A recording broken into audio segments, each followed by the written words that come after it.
Some people just know that the best rate for you is a rate based on you with Allstate. Because you know the right way to Stop! Save with DriveWise and get a rate based on you. You're in good hands with Allstate.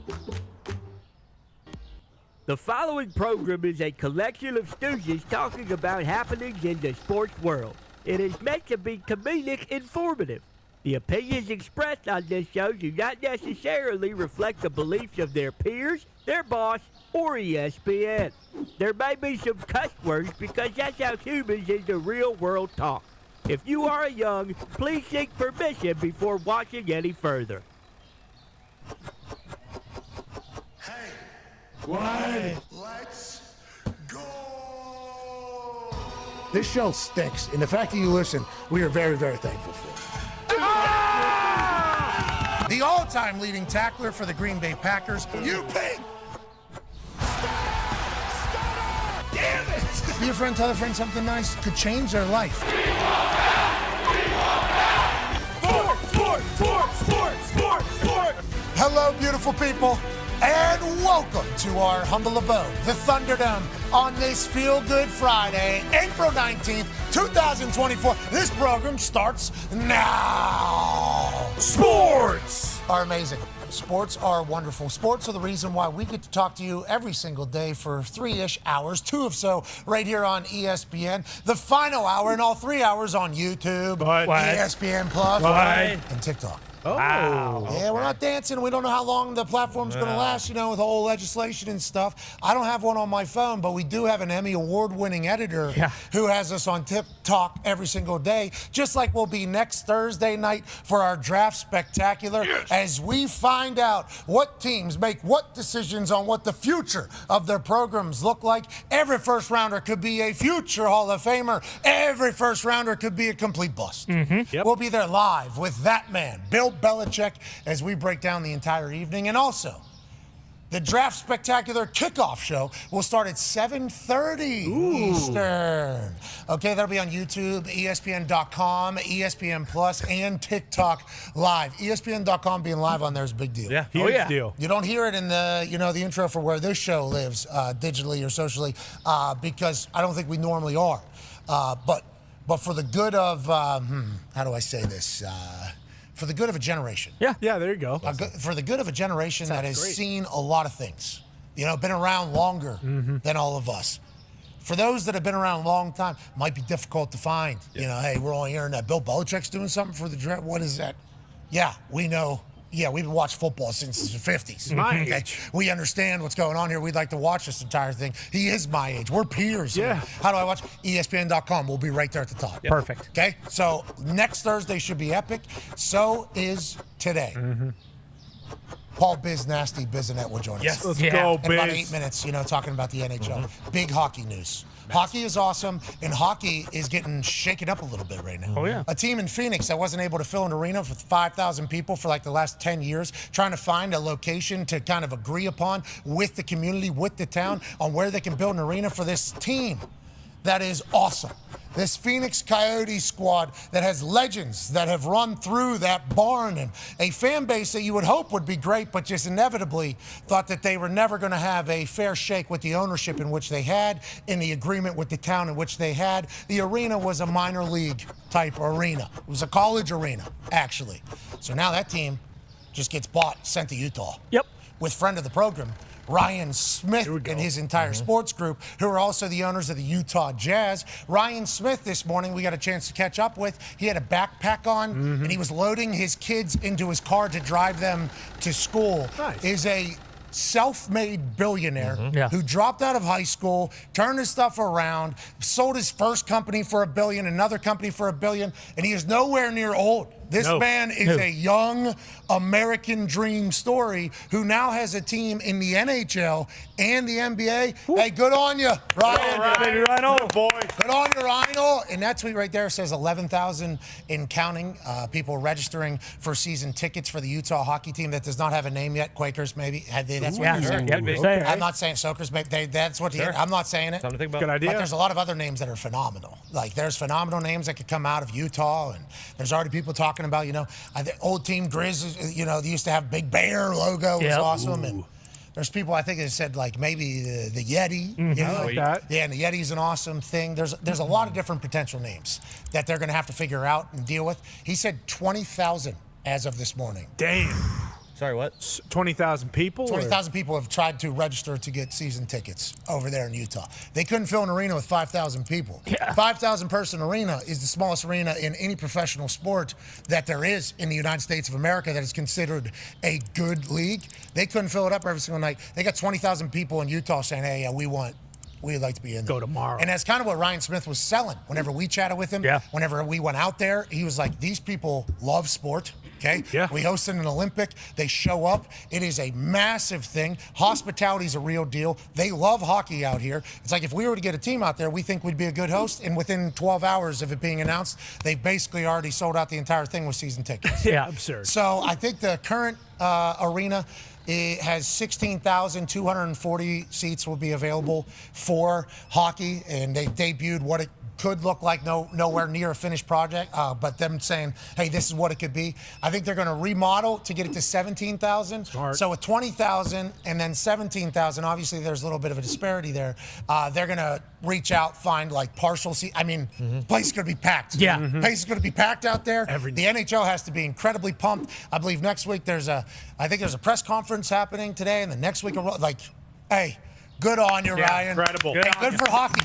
Good Legit. for hockey, because that barn's going to be a loud one. We were at the Utah Jazz game. The place is electrifying. Packed out, too. And Ryan Smith is an owner who's like, yeah, we're not bored either. You know, everybody talks about Ballmer toilets and like on a sideline, and we want people to go bananas in the NBA for the Clippers. It's like Smith's the same thing. There is not a single moment where it's like you're not being. We understand this is a show. Yep. We understand you're coming out for a night. I'm excited to see what he does. I think we'll be talking to him on Monday. Nice. Yeah, I think he'll be coming on the show on Monday. Love that. Perfect. Yeah, but we'll have Biz on in about 5 minutes or so to chit-chat because he's Phoenix legend, obviously. Coyotes legend. I do believe he got a little bit of emotional whenever he was addressing it for the first time after the team was sold. And I think there was a lot of fans, their loyal fans are obviously bummed out about it. There was a skater, an ice Coyote member Of course. who was waving a flag, crying. Yeah.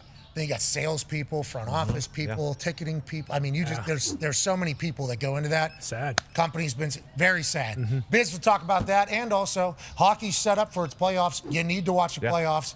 Hockey is awesome. Can't wait for that. We'll also have Paul Skeens here. What? Wow. Paul Wow. Skeens. Today? The flamethrower? Today? Paul Skeens. Yeah, pitcher. With the mustache.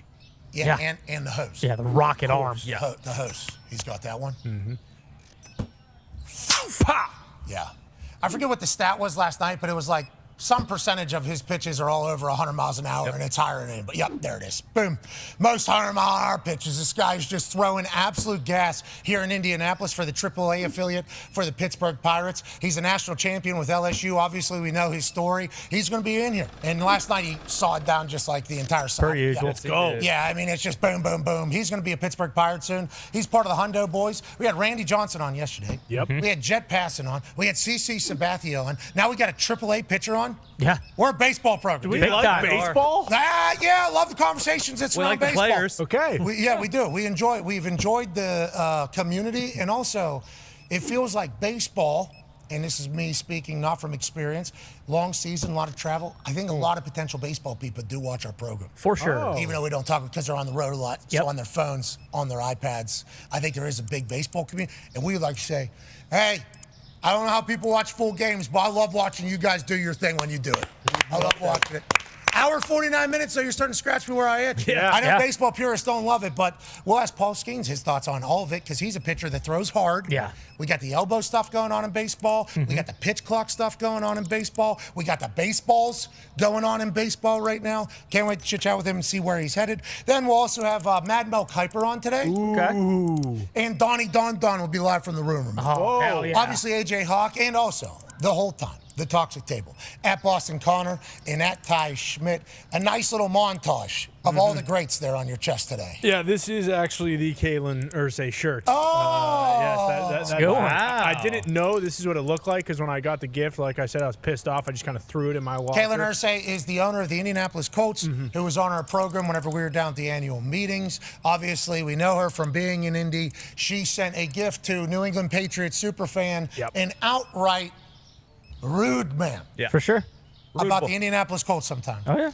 A rude boy, if you will. She sent you a birthday gift, and it was a beautiful. That's a great shirt. Great shirt. Yeah. I'm very pleased with it. I mean, I love the montage shirts. I think those are the best shirts. So this does kind of jump into the power rankings pretty quickly here. But no, it's a very nice thing. I'm glad to be able to wear it on a Feel Good Friday that's stacked to the gills. Yeah, it is stacked to the gills, just like that shirt. Yeah, a little bit. It See really on is. team, you can kind of see how much ink is on that particular one. Oh, That's yeah. what normally is on. There's levels to this. Yeah, For sure. Ty, Mad Mel Kiper's on the show. You guys gonna be able to keep it civil or what? I mean, we'll see. I'm going to try. It's never me. True. It's never me who has issue with anything. It's usually him. So, yeah, I'm looking forward to see what. Hey, we're getting close to the draft here. I mean, we've been talking about this for how long. We get all these big boards coming out. Like, it's unbelievable that the draft is less than a week away. 6 days until we'll see some dreams come true. We'll see some fans get pumped and some fans boo. Yeah. But it should be a blast for me and you. Now, one half of the Hammer, Don.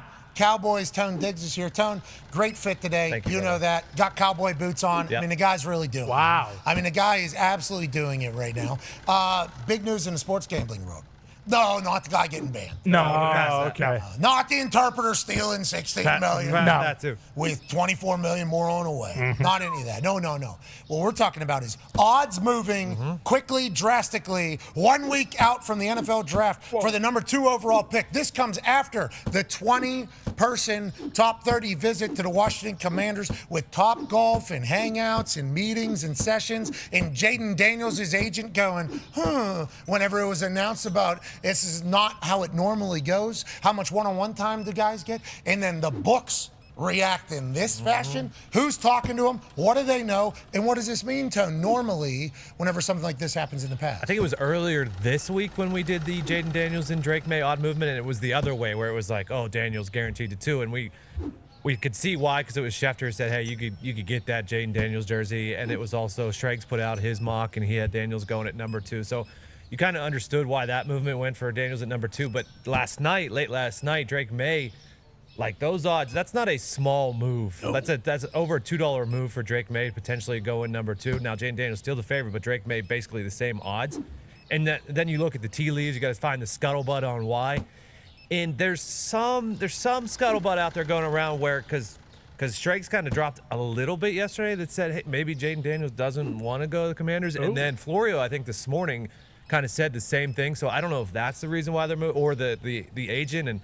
But the only reason I can think of right now that's out there, because we know the same as the sports books, or people say they know the same as the sports books, is that Jaden Daniels potentially doesn't want to go to the Commanders. That could be all bullshit. It's probably all bullshit. A lot of this stuff is all bullshit right before the draft happens. But Bill told us the closer you get, the more real it feels. Yeah. But if you're playing on the bullshit, your odds just got a lot better just to take Jaden Daniels at number 2. Well, and also, Gumpy, I saw you tweet last night about a safe bet right now as these books are moving on the draft, pal. Yeah, I'm all in on Drake May at 3. I mean, Schefter's pretty dialed in with the Commanders. So if Jaden Daniels is allegedly, with all the potential bullshit that's being spewed right now, is telling the Commanders that they don't want it, then you would assume that it's Drake May going to, you would think, or somebody else, I guess. That is the only thing that kind of throws a wrench in the entire thing. Yeah, it's either a big swing and you miss or a big swing and you hit, because 2 and 3, like, you're getting Drake May and Jaden Daniels either way. What happens if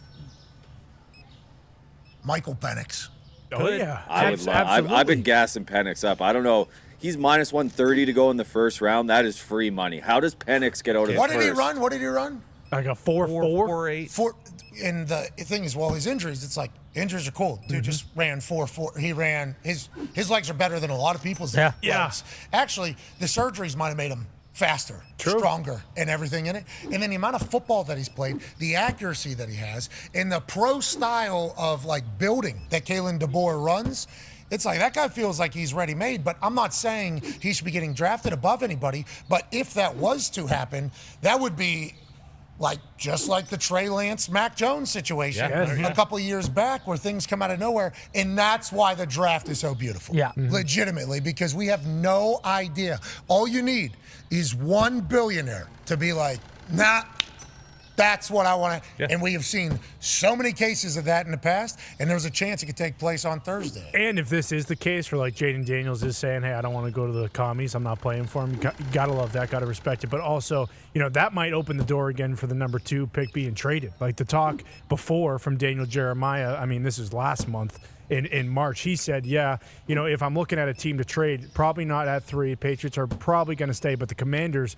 are the team you could look at as a possible trade candidate. So if Jaden Daniels is their guy and they don't love anybody else, does that open the door for hey, Antonio Pierce, everyone knows you need a quarterback and you love Jaden Daniels. Why don't you just send over Devontae Adams and 3 first-round picks, and you can come up to 2 and take your guy and have your quarterback in the future. Could you imagine that trade taking place on Thursday night with Bill there? Kind of. Sitting there? Man. Yeah. It would be Devontae on the move would be a huge swing. Nuts. And then anytime people have leveraged the future of their team on a draft pick, has it worked? Do we remember any of those working? In recent memory, no. That's what I'm saying. Yeah, recent history, definitely not. So if somebody was to do that, I would assume the analytics and stats, and a lot of people would be telling them this is not necessarily the best move for the future. But Josh Allen's situation with Brandon Beane said at the Combine, yeah, we traded up to get Josh Allen, and some people said we gave up too much. But if Josh Allen goes on to be what we think he's going to be, nobody will care. And if he's not, we'll get fired. Yeah. So that is how this whole thing goes. And that's the type of investment that you could potentially risk on the first round of the draft. And with the Raiders, you could almost argue like all that stuff is kind of a moot point because you're in the division with Patrick Mahomes. So if you think Jaden Daniels could be your franchise quarterback for the next 15 years, then like, is it really that big of a deal if you have to give up 3 first-round draft picks? Like, if you're going to get a guy that can actually maybe get you eye level with the Chiefs, then you do what you got to do because otherwise you're kind of just in this limbo where it's like, hey, we're if we have a great season, we're probably still playing for second place in the division, and then we still have to go through the Chiefs in the playoffs anyway. I'll be excited to see how it changes over the weekend. More people chit-chatting with each other, more happy hours potentially taking place. More text messages, more emails, more scratch my back, I'll scratch your back. Quid pro quo. Yeah, of course. It's going to be taking place with information over the next few days. Excited how the draft odds change, but remember, the draft books don't have an advantage on us with the draft. No, they don't. The sports books don't have an advantage on us with the draft. They know just as much as we know. And if they know something more, it's illegal. Yeah, bingo. And it can't Take him to jail forever. Immediately. like the court storm. That's right. That was back in, Sure. that was back in before March Madness college basketball Was, happening. yeah. Oh, Remember that geez. guy broke his... Yeah, Filipowski. Still played in the tournament somehow. It was weird. Yeah, but a week later he did the thing. That's why if you're a Bucks fan, Giannis could come back. You never know. Yeah. Exactly. We watched Phil Posky take a freight train to a knee, get carried off a court, and then 1 week later, windmill dunking. Basketball players are built different. We need to they remember are. that. Joining us now is also a man who's been built different. Not only is he one of the most entertaining and electrifying humans of all time, one of the greatest hockey players ever. Hell yeah. Oh, sure. People aren't ever going to say that about him in the hockey world. Why? Because he wasn't Wayno? Yeah. Because he wasn't Sidney Crosby? Okay. He was a pro for 30 years. Yeah. Have a little bit of respect, ladies and gentlemen, from TNT and the Spittin' Chicklets podcast brought to you by Barstool Sports. Biz Nasty, Paul Bizinet. What's up, buddy? Great to see. Hey, best grocery stick of all time. Oh, is that right? Is that the proper title? Yeah, it's the guy who used to separate the D and the forwards on the bench and just kind of sit there and make sure he manned the gate the entire game. So that's what I'm labeled as, the greatest grocery stick of all time. God, you were so good, though. Yeah. Filthy. Think about the I was good vibes. The vibes that you're bringing to both sides. I mean, the glue. Actually. Moxie, Yeah. Yeah, that's glue. the actual glue. glue. You're the greatest The glue. glue in the history of a hockey bench. Okay. Wow. Gorilla glue. That's what I heard. Glue guy. Yeah, Gorilla Glue. Yeah, that's what we like to talk about. I saw you get a little bit emotional the other night. Let's dive right into it. This didn't feel like something that was, known by a lot of people as it was happening, and then it gets dropped overnight. It had been rumored and lingered about potentially Utah getting involved with an NHL team. And when Ryan Smith was out here, he was like, there is a lot that has to happen. Before that, didn't know if it was going to be expansion, like when's the next time they expand, because NHL expansion always does well, seemingly, for the team and the city with the way they set it up with the draft and everything. This is just an outright purchase. See you later. You're out of town. Emotional last evening, obviously, we watched with the ticketing and sales and coaches and players and everything like that. But alumni, I assume, how are you feeling with the relocation of the Phoenix Coyotes, and what does this mean for the future of the NHL, you think? How does this work out? Brutal for Phoenix and Arizona area for all its hockey fans. I've been there for a long time, and not only on the playing side but the media side. So to say that it kind of happened overnight I guess that would be a true statement in the sense that I didn't think it was going to happen this soon. I think that people were aware that at the deadline this summer, if they weren't going to win the land auction as far as building a new arena, it just wasn't going to be sustainable in playing out of the mullet in Tempe, which is it's a college rink, right? There's 5,000 people. So as far as it going to Ryan Smith, I think he's going to be an incredible owner.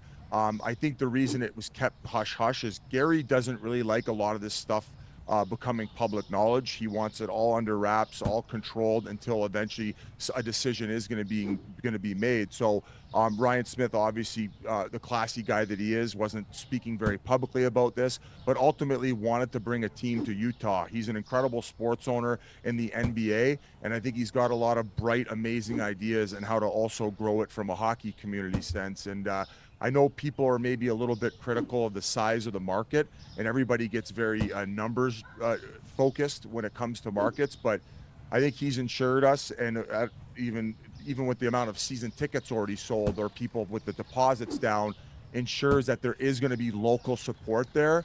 But just going back to the Coyotes situation, it just sucks because of all the amazing people that I got to be around and work with there. I do feel like they were blindsided in how soon this happened. Not saying they were aware that there was potential that it was going to happen, but I do hope that they do eventually get a team back, because I do think that hockey will work in the desert.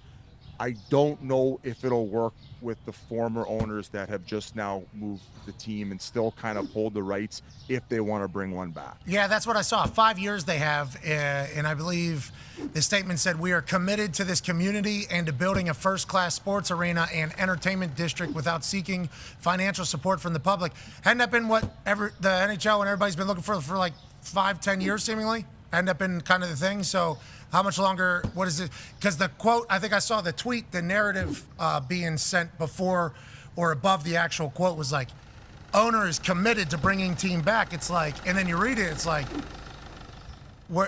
where was this for like the last 5-6 years? You know, Yeah. Isn't this like too little too late? And this guy then 5 years, he's the only one that can get a team back in there, or can some biz nasty team up with some VC firm and be able to buy those? Like, how does that work? Legit, because what I've learned. I better be starting to sell a little bit more vodka if I want to think about purchasing a sports team.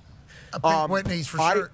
Yeah, I truly believe that he wants to bring a team back, and I think that he wanted to make it work. When he purchased the team, I think he did so for about, let's say, $300 million, in that range, right? So a great bargain.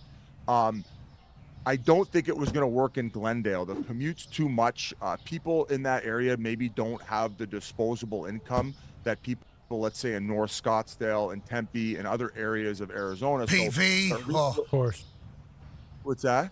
Paradise Valley, I think is that what it's called? PV. PV. Yeah, PV's beautiful. But like, yeah, so that whole area, anything close to that, people have the money in order to have disposable income to go watch sports. Now, as far as the arena lease in Glendale, it just wasn't working out, so they decided to move over to Tempe for the short period of time. Now, I think that when they were trying to secure the other land there, they in Tempe, to eventually build this whole project that they had planned, they thought that they were going to win the votes outright, but people in the city were pushing back on it. They put like they put their forces behind it to basically say, we don't want this here. We don't want you to use taxpayers' dollars in order to build it. Even though that I believe that wasn't the case, and a lot of it was going to be funded by Murillo, they completely, like, they didn't go into the situation being serious about it. They didn't spend enough money to advertise at the fact that what they actually wanted to do. So not taking it seriously, they ended up voting against it. So all of a sudden they try to shift to buying land in North Scottsdale. It's getting jammed up. And on top of all that, with the business dealings that have been going around in the area and the word that has gotten around about this ownership group, there's a lack of trust that they'll even execute it and get it done. Now, you can make of that what you will, but I've never been personally wronged by the Murillos. I worked for the team and then slowly didn't, because of certain reasons, and talking to people that I trust in the organization, at the fact that bills were sometimes going unpaid. Like they had issues with hotel bills when they were going on the road that hadn't been paid for a while, where the league had to step in. In the NHL? Just really petty stuff. Exactly. To where it's like, how is somebody going to take how are you going to take somebody seriously who's doing things like that and then dragging out bill process, then offering, 3/4 or half of what the amount was agreed upon originally? So, like I said, the trust has slowly been lost, where now all of a sudden it got to a situation where they're saying, this isn't going to get done anytime soon. Let's do what's right for the league. Let's get an NHL team to where people are going to want it, with an owner who's going to be incredible and support and get fan support, get that figured out, and then still give this guy the opportunity in 5 years to eventually potentially execute this. But I personally believe, and Pat, you know as much as anyone, the sports business is about the people. If you're in it to make money, in which you probably will eventually, if that's your main goal, I don't think it's going to end up working in the end. So they need to completely repair their image in that community if they have any hopes of actually executing this in the next 5 years. That's my personal opinion. Well, thank you very much for clarifying all of that. Yes. I mean, the bills unpaid, that sounds like USFL stuff. Yeah. Bingo. Like that like hotel, like that's amateur stuff. And I assume the league office was like, this is not what our league is, But now let's talk about hockey community a little bit.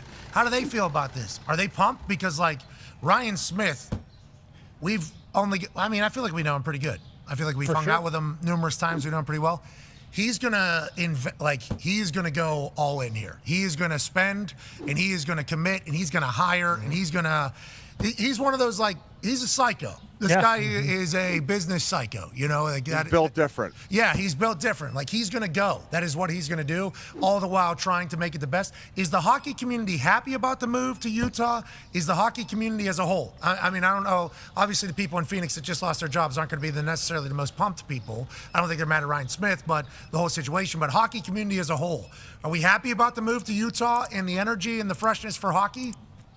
Yeah, personally, I just want strong ownership. I think it's been mixed opinions online for the one that I said earlier, and the fact people maybe doubt it based on the number and the population there. Ryan Smith will assure you that it's about the support. It has nothing to do with the overall number. And he even said, I believe that they draw a little bit better in Utah, even from the NBA perspective, than they do with the Phoenix Suns. So even that will tell you, and I don't know where they are exactly in the standings, but with good support and him wanting to put his own money and resources into building that new arena and new area, I think that they're going to get tons of fan support, and I think it's going to be a first-class organization with a lot of forward thinking. This guy is 10 steps ahead of the next guy. He's a brilliant mind, and the fact that he's going to have both teams there out of the same building, I do think it's going to have that community support, and I think it is going to be successful. The only thing they got to worry about is naming the team. Yeah, which I think there's already. there's been a few thrown out there. Yeah. Have you heard about a couple of these names? The Colby Armstrong, a guy involved with us, the Salt Lake City Soakers, and I know you guys know what the term Soakers is. They're not big thrusters there. I don't know. Premarital sex is a big issue there. Have you heard about the quaking? Mm-hmm. Have you heard about the quaking? No, please describe. You bunk bet. See, you're way behind. Excuse me. We were out of Utah this past fall, and we learned a lot. We were there. We went to a Jazz game. We got a chance to really mingle. So soaking's old news. Soaking's the older generation. Yeah, you guys want to accidentally lay inside of each other, do your thing. Yep. The younger generation now, what they do is bunk beds, okay? We're soaking on the top. Cowgirl. Yep. Yeah. Cowgirl, I believe. And then underneath, buddy, lad, kicking. Quaking it up. That's how they're cheating it. Yep. That's how they're cheating it. There's no movement up top. It's coming from like a Sibian-style leg kick from the bottom. It just much like Howard Stern. Yeah. Bingo, yeah. Yep. And it depends. Holy. Yeah, smart. Smart. Necessity is the father and mother of ingenuity. That's right. And I don't know who the first donkey was underneath that was kicking, or horse that was doing the kicking, but you find a good lad, I think you're probably linking up for the rest of your life. Well, they got to have quads like you. You need a bunk make like you, the one who could kick a football 50, 60 yards every time, no questions asked. So I did think there was probably good business for me to be had if I would have went to school out high there. price. I think I would have been an okay Quaker. This guy's the best Quaker in town. Yeah. My rates would be going. Oh my God! Is there like a rotation aspect where like that now the other guy moves to the bottom and helps you out? I assume there's a little fellow teammate. For me, I'd be a hired Quake. So I'll come to your bunk. I'll come to your bunk. I don't want you coming to mine. There's road games. I'd be going to everybody We call that an odd man Russian hockey. No back two on one, no back checkers. Bingo. Anyways. Gotta move the legs feed the wolf, as they say. Yeah.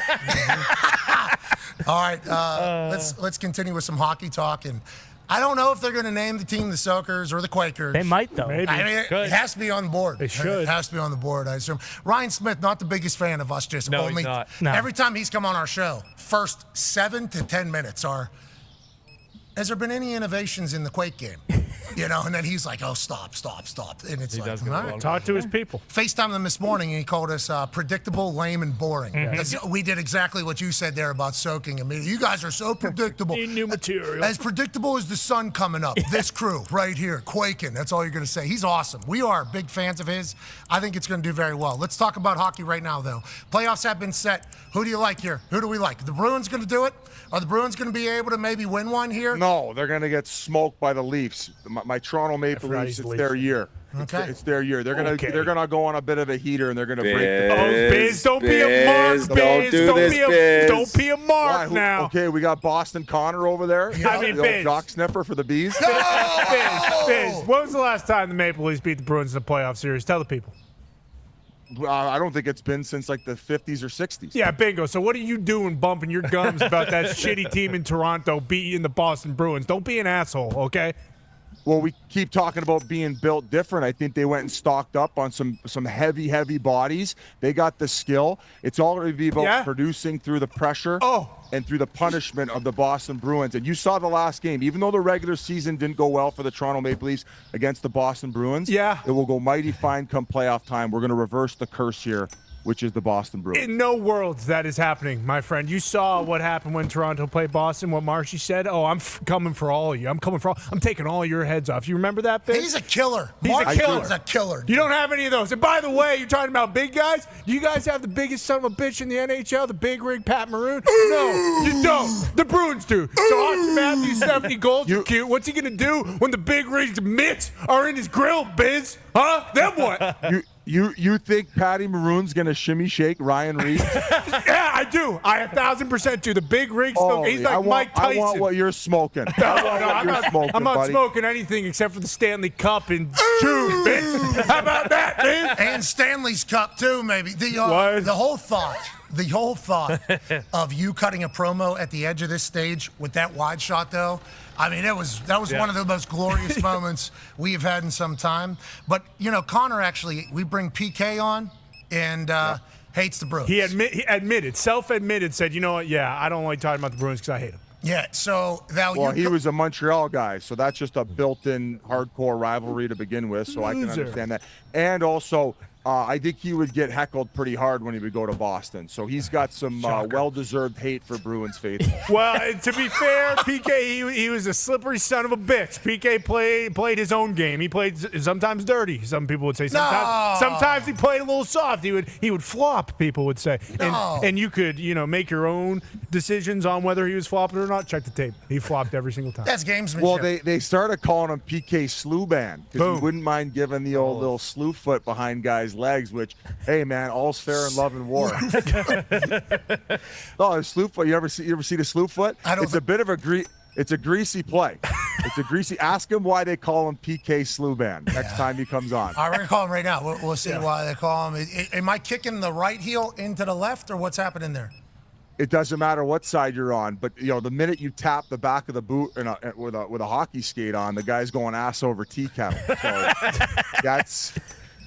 People started accusing him of doing a little bit too much of that later in his career in a way to maybe keep up and pin in these young guys. But hey, don't kill the messenger here. That's what they were calling him on the Twitter world. Slewban. Yeah. That's classic Slewban hockey. Let's go to the West. Obviously, we had a very civil conversation there about the East. What do you think about the West, Biz?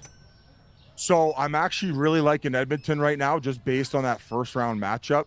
I think that they played LA the last 2 years and gave it to them. Dallas was my favorite probably coming in, but all of a sudden now they're matched up against the Golden Knights, the cap circumcisers, as I like to call them. That's right. They put all these guys on the long-term IR, then which you're allowed to add salary, so they go make all these awesome trades. They end up bringing in Noah Hannafin, Thomas Hurdle, and then all of a sudden, the minute game 1 hits, all their guys are healthy again. Well, Tampa did this. Let's not just judge the Golden Knights, pal. Cheaters. There's a lot of work. This is gamesmanship, just like Sluban. Yeah. Sounds like cheating. Just like Sluban. Trying to win. I actually personally don't care. I'm just calling it out for what it is. I think Good that animals. their Good GM and their president, their GM and president are like the pinky and the brain. They're like Ryan Smith. They're a few steps ahead, and they've been known to be cutthroat individuals. They're not exactly loyal. They care about winning. They care about now, and they want to add rings to their finger. And that's why they're cap circumcisers. They will do anything it takes to win. And now all of a sudden, as the 8th seed and defending Stanley Cup champions, they're going against the Western Conference champs in the Dallas Stars, who, in my opinion, are the best built team probably in all of playoffs. They have Ottinger, unbelievable goaltender. They have great defense who are mobile, big, and solid. They have 2 first lines, and then they also got 2 guys on entry-level contracts, Wyatt Johnson and this Stankhoven. We call him Stanky Leg. You do the Stanky Leg. Hell yeah. These guys are buzzing out there on the 3rd line. So they're a well-oiled machine. And if gun to my head, I would have to pick the Dallas Stars to take it all down. Okay, yeah. the West or the whole thing? The West. And on the East, like I said, I'm going to be a homer. I'm going to go with my Leafs. But outside of picking my So the Toronto Maple Leafs. Leafs, Go ahead. Yeah. my dark horse would be the Carolina Hurricanes. Small market team, Gensel. but they made a few big pickups at the deadline. They play man-on-man defense, and they are just, once again, a well-oiled machine of the East. Yeah, Gensel is a weapon. I can't believe you left Pittsburgh. That's not good news. Shout out to the Fenway jealous. Sports Group. Yeah, that's great. Get Crosby It's out. funny you like Toronto because in the first round, they're taking on a team that has a guy who has 3 cups. That's right. And you want to talk about a big rig who's going to get bodied, is what Biz said. Ladies and gentlemen, Patty Maroon. What's up, boys? Oh, hello, Mr. Patty Maroon. Hey, What's up, Biz? hey, Patty. You tell me. No. Tell him, Maroon. Patty, Tell me what's Tell up. him, Big Rig. Patty, there's no way you heard this. There's no way you heard this because you're in the middle of actual run here and life and everything. Boston Connor and Biz just got into quite a dispute about, I believe the ending comment from Biz was, Patty Maroon will get dummied by Ryan Reeves. That's what he said. I believe that is what he said. That's sugarcoating it, too. Listen to this He's going to asshole. pump your eyes shut. He's going to give you so many rights, you're begging for a left. How Patty about Maroon. it? Is that true, Patty? I'm just trying to do journalism here. Is that true? And why is Biz saying this? I thought we were all on the same side here. Well, Biz is a Leafs fan, that's why. Yeah. And the only reason Biz is saying that because Ryan Reeves pumped his eyes shut, too. I don't think we all know Reeves is a tough guy, but whatever. It's about showing up, eh? Boom. That's all it is. It's How do you about feel? showing up and getting into action. How do you feel, Patty? How's the body? How's life? I feel good. Ready for another run here. We have obviously another challenge ahead of us with Toronto. They're a good hockey team, so I'm looking forward to it, especially playing for Boston, original 6 team. Really fucking looking forward to it. Sorry for that. Nah, it's okay. Don't worry about it. You got to do what you got to do, we're okay boys. with You that. got to do what you got to do, boys.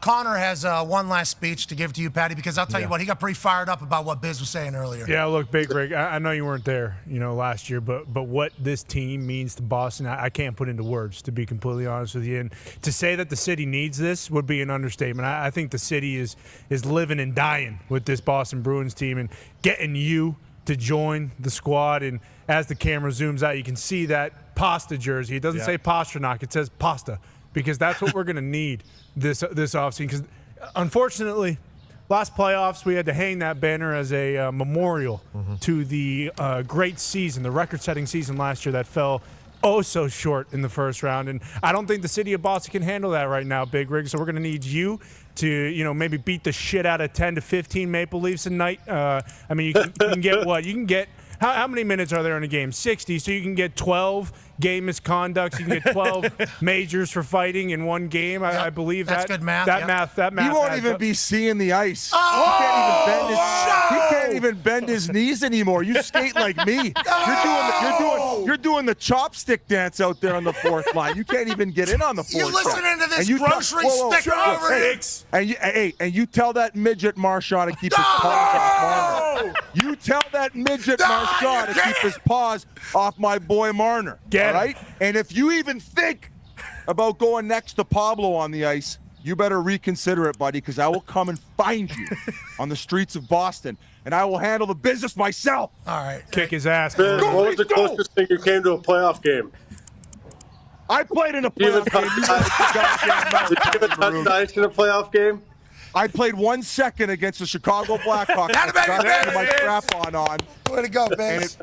I forgot to do my tie down, and I fought Brandon Bollig, and my jersey came up, and then I got the gate. I played 1 second. 1 second. I got proof. I got the Pat. Hey, Pat McAfee. Good thing you came out of the game early. You're doing a good job. Bring up the game sheet and show them I played a second in a playoff game. All right, we believe you. How about that? We just believe that it happened, and that was the greatest 1 second they said in the history of playoff hockey. Yeah. Yep. Patty, That's what I'm saying. What we would like to say is thank you to you and the boys and the rest of the NHL for what's about to be an electrifying playoffs. You're the man. Cheers, brother. Hey, thanks, boys. Thanks for having me. Don't listen to Biz. Never. Never. Don't worry about First that. insider in the league. Okay, jeez. Ladies and Patty Maroon. Yeah, big room. Hey, I appreciate the hell out of you too, man. Thank you for joining us today. I love you, boys. Keep doing your thing. That was electric. What's our bet, Boston? I mean, I don't know. You tell me, because I'll wager anything. I'll wager the farm. That's how Now let's do confident this. I Let's am. do this. How about you guys do 10 public push-ups? So like you'll be able to text him mid-show, say, "Hey, I need 2 push-ups." You got 10 of them. He'll be able to do the same to you, whether it's TNT or something like that. Okay, all right. I like that. Boom. 10 public push-ups. It's a bet. All right, sweet. Ladies and gentlemen, Biz Nasty Pope is in there. All right, ladies and gentlemen, it was delayed by 10 minutes because, I mean, when you got That was all the time. That was pretty sweet. yelling at each other. Yeah. Full on. Well, hello. Biz had no idea Patty was coming on. Shout out to Patty Maroon. Good work in the back there. Ziti hitting him up, getting him on the line. That has become the new thing. I was talking to somebody this morning, and I told him, I'm like, I'm a FaceTime person, not normally a call. And they're like, yeah, you just do it in the middle of shows, right? We're like, yeah, that's kind of our thing. Yeah. You're not live. Yeah, that's a big deal. You have to do that. Shout out to Patty Maroon and everybody else joining us. Joining us now, ladies and gentlemen, in the Thunderdome is the future of baseball. Future of Pirates baseball. In the future of maybe watching umpires go, hit, hit, hit, hit. Ladies and gentlemen, pitcher for the Indianapolis Indians. AAA affiliate of the Pittsburgh Pirates. That's right. National champion Paul Ski. Very long, uncomfortable walk.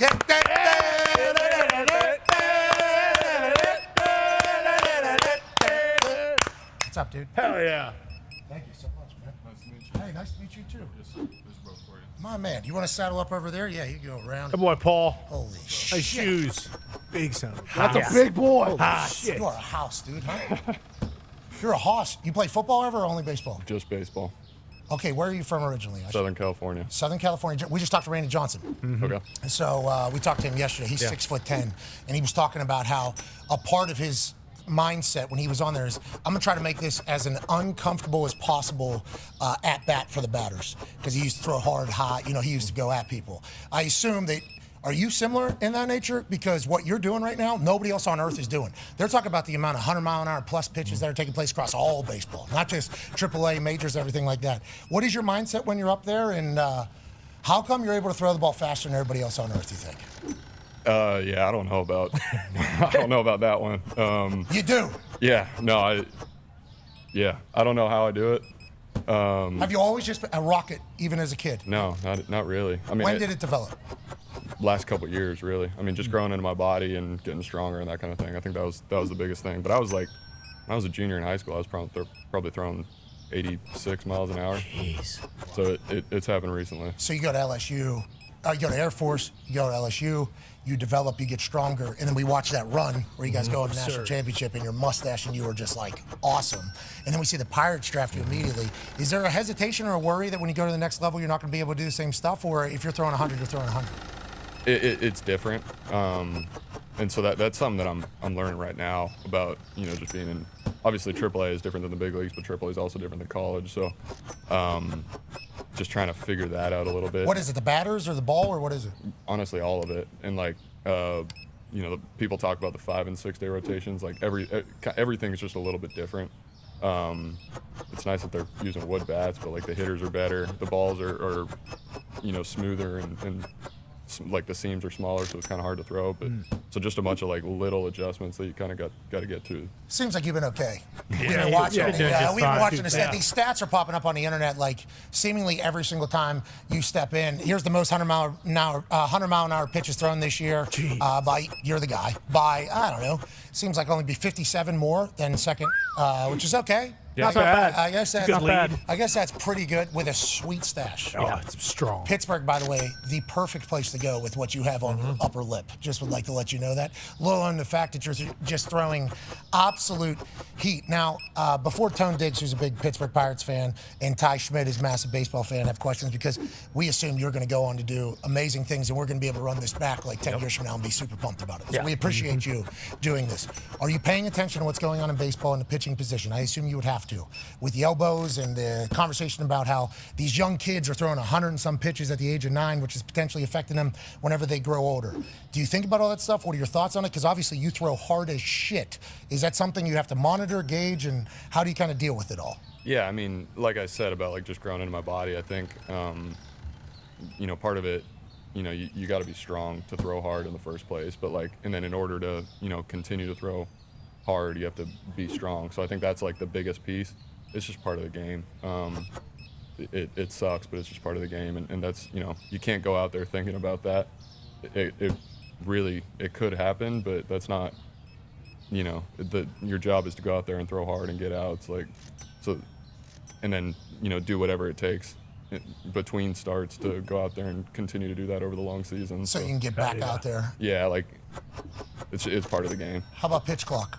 I love it. I really do. Okay, do you feel like you're forcing, you control the at-bat as opposed to the batter? Is that why you love it, or why exactly are you a fan of it? So, I mean, it's weird that when there's nobody on, the batter gets a timeout and we don't get a timeout. That's kind of the weird piece that I don't understand. You're saying, what are we doing here? How come? A little bit. If we're making this fair, 1 for 1 here. Yeah.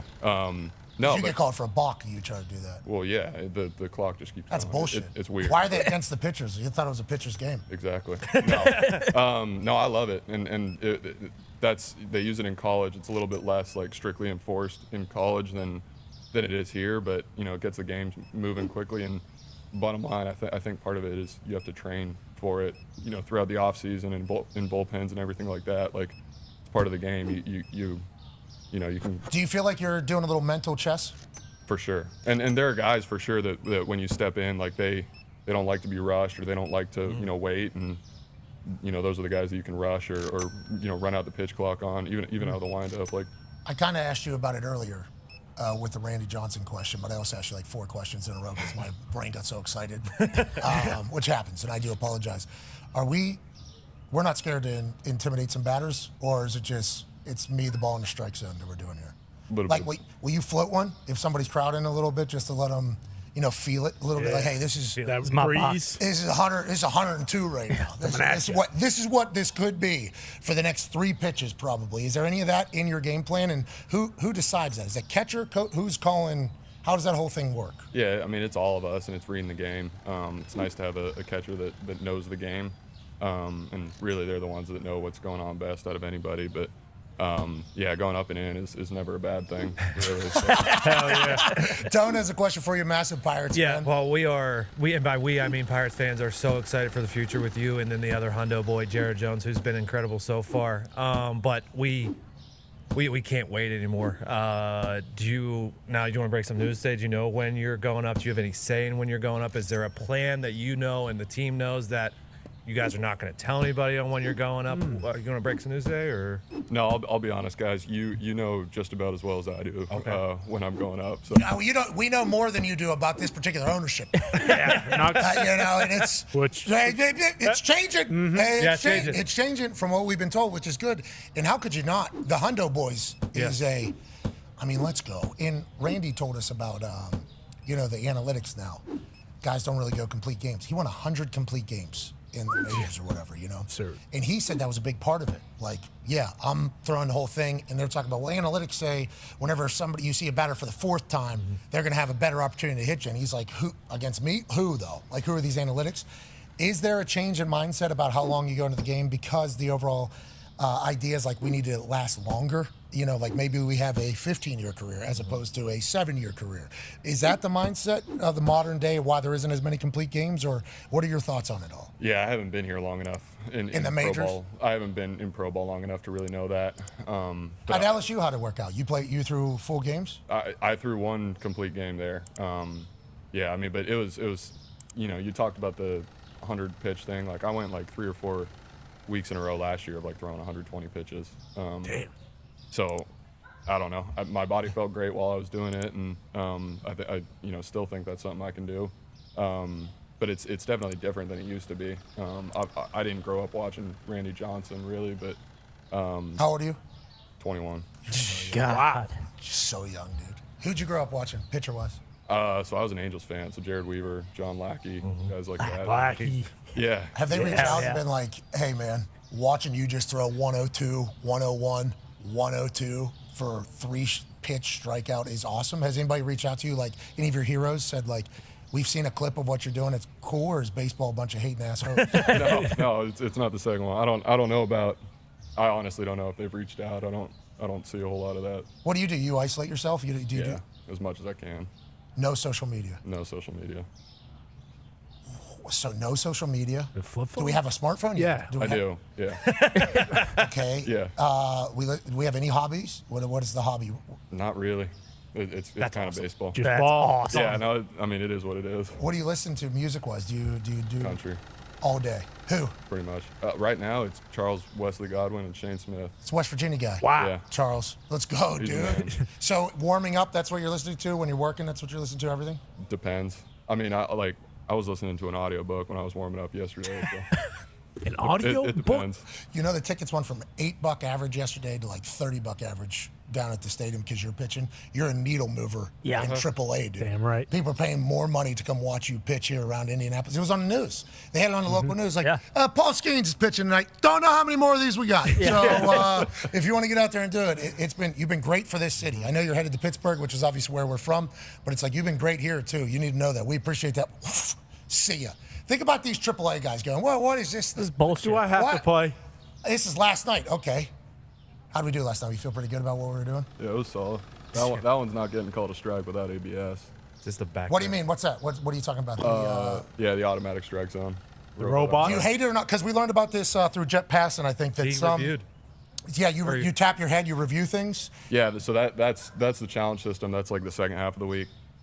They're trying stuff out in AAA right now. So first 3 days of the week are the robot umpire, and then last 3 days of the week are challenge. Big you are, dude. Yeah. Look at how big you are out there, an intimidating force. Nice quads on the kid too. Got to have a good base, obviously. Talk about the strength there. I know you're going to say you haven't been in pro ball long enough and all that shit because you're super humble. I get it. No social media. What a wild thing. Yeah. You should hear things they're saying about you. It's all good. Yeah. Now It's might all be good. the time to get in social media and then get out later. But whenever you think about the automatic strike zone and the challenging, and they're trying shit in AAA to take it to the majors, and I assume there might be some major league pitchers that are going to be pissed that you're even giving an answer because they're like, why are they asking this guy? But you're the one experiencing it right now. Do you like what is happening with the strike zone and how it's being called?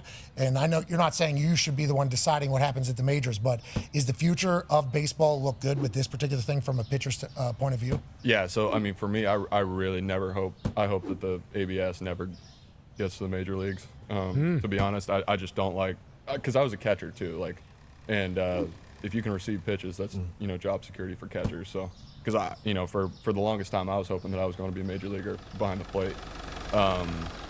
And so I didn't even think about the lack of importance. Me neither. That makes sense. No, that's a job back there too, and the umpire. I mean, you get rid of an umpire. Well, Angel Hernandez. Yeah, get him out. You can't say you've never seen him. You've never seen him, so you have obviously no opinion. That is just strictly ours and the internet. That's a fascinating take. I don't think a lot of people are saying. Go ahead, Ty. Yeah, definitely. You talked about growing into your body and not throwing this hard. Like, so when you get to this point, and obviously, like, very evident that you're humble and you know whatever, but I mean, you're incredibly dominant. Like, so at this point, are you like focusing on pitches, crafting, like developing new stuff? Like, are you working on mechanics and stuff like that? And also, like, when you do just have after start, you're striking out all these guys.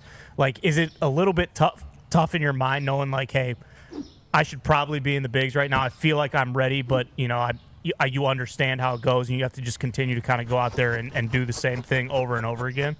Well, yeah, I mean, so the goal of being here for everybody, not just myself, is to, be a big leaguer. And so whatever it takes to get ready to get big league hitters out is what I'm trying to accomplish right now. So that changes kind of outing to outing.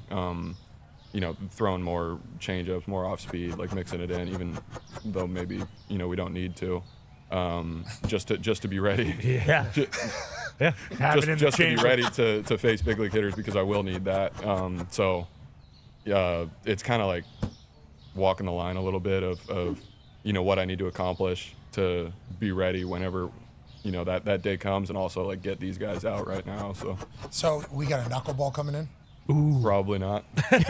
Probably not. Rare, no shot. Come on. Could you imagine 102 into a knuckleball? Jeez, you get that John Kruk All-Star game situation every single night. Connor's got a question for you, Paul. Yeah, so, in Indy, like, have you been doing anything in Indianapolis, or you're just like, hey, this is a stopgap, baby. I don't need to go around. I can go to the zoo if I want, or you just kind of, like you've said, you kind of locked in, staying at the house or condo or whatever you're doing? Yeah, I mean, I try to sleep as much as I can. I did not know that they had a zoo until you just said that. So. Gee, it's right next to the stadium. Yeah, right, no, Paul, sorry. It's sorry, right guys. next Paul. to. You can see it from the mound with how tall you are. Paul, if you just accidentally look over, I think your guys is. I only said zoo because it's next to the stadium. You could probably see a chimpanzee doing its thing in the sky over there. Look for one night. They'll be up in this, literally right next to your. It's sweet. I like how dialed in you are, though. No, I mean, incredible. Yeah, no, I'll look for it. I'll look for it tonight. All right, but. Paul. Enough. No, I don't. Yeah, no, I haven't done a whole lot here. Gonna try to go to a Pacers game at some point. There you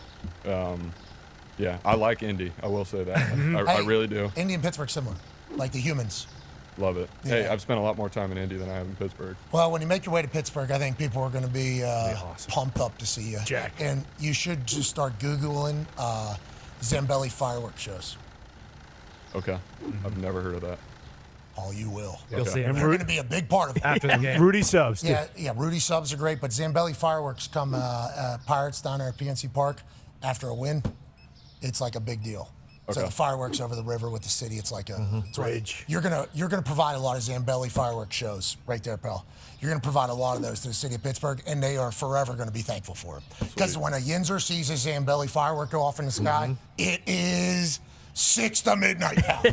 Okay, you need to know that. Love hey, it. we appreciate the hell out of you, man. Thank you Yeah. for this hat too. Young Bucks. I like that. I like the Young Bucks.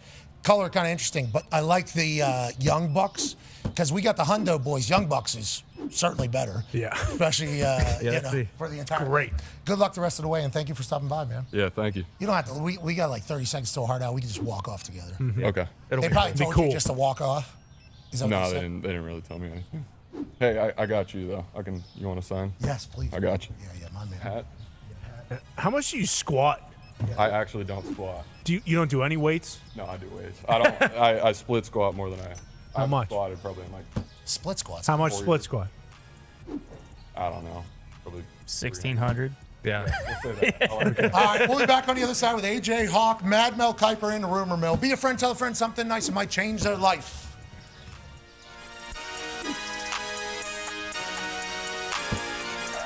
Hello and welcome to Office Championship Wrestling live in Indianapolis, Indiana. Tonight we have a straight to hell match in which the devil will battle against our office wrestler, Dylan Boston. You might be wondering how we got here. Let's find out right now. And now we have to make a deal with the devil. Some people just know that the best rate for you is a rate based on you with Allstate. Because you are not doing this. Save with DriveWise and get a rate based on you. You're in good hands with Allstate. Yeah, no big deal. Classic trial by combat situation. We got our champion, Dylan Bostic. All he's got to do, win the match, 1, 2, 3, and we're home safe. The only man that would take the job to protect us from the devil himself, Dylan Boston. Like you mentioned, Pat, there's probably about 5 or 6 other guys we'd rather have in this position. But we'll take Bostic, I guess. Not only are all of our souls on the line. The Office Championship Wrestling Championship, presented by Natural Light, is also on the line. Jesus, the devil's trying to put Bostic right to hell! I do not want to go to Good God, hell! no! Don't do Good it! God, no! Come on, Bostic, Pat! Oh, no! Oh, my... I'll see you in hell, Pat.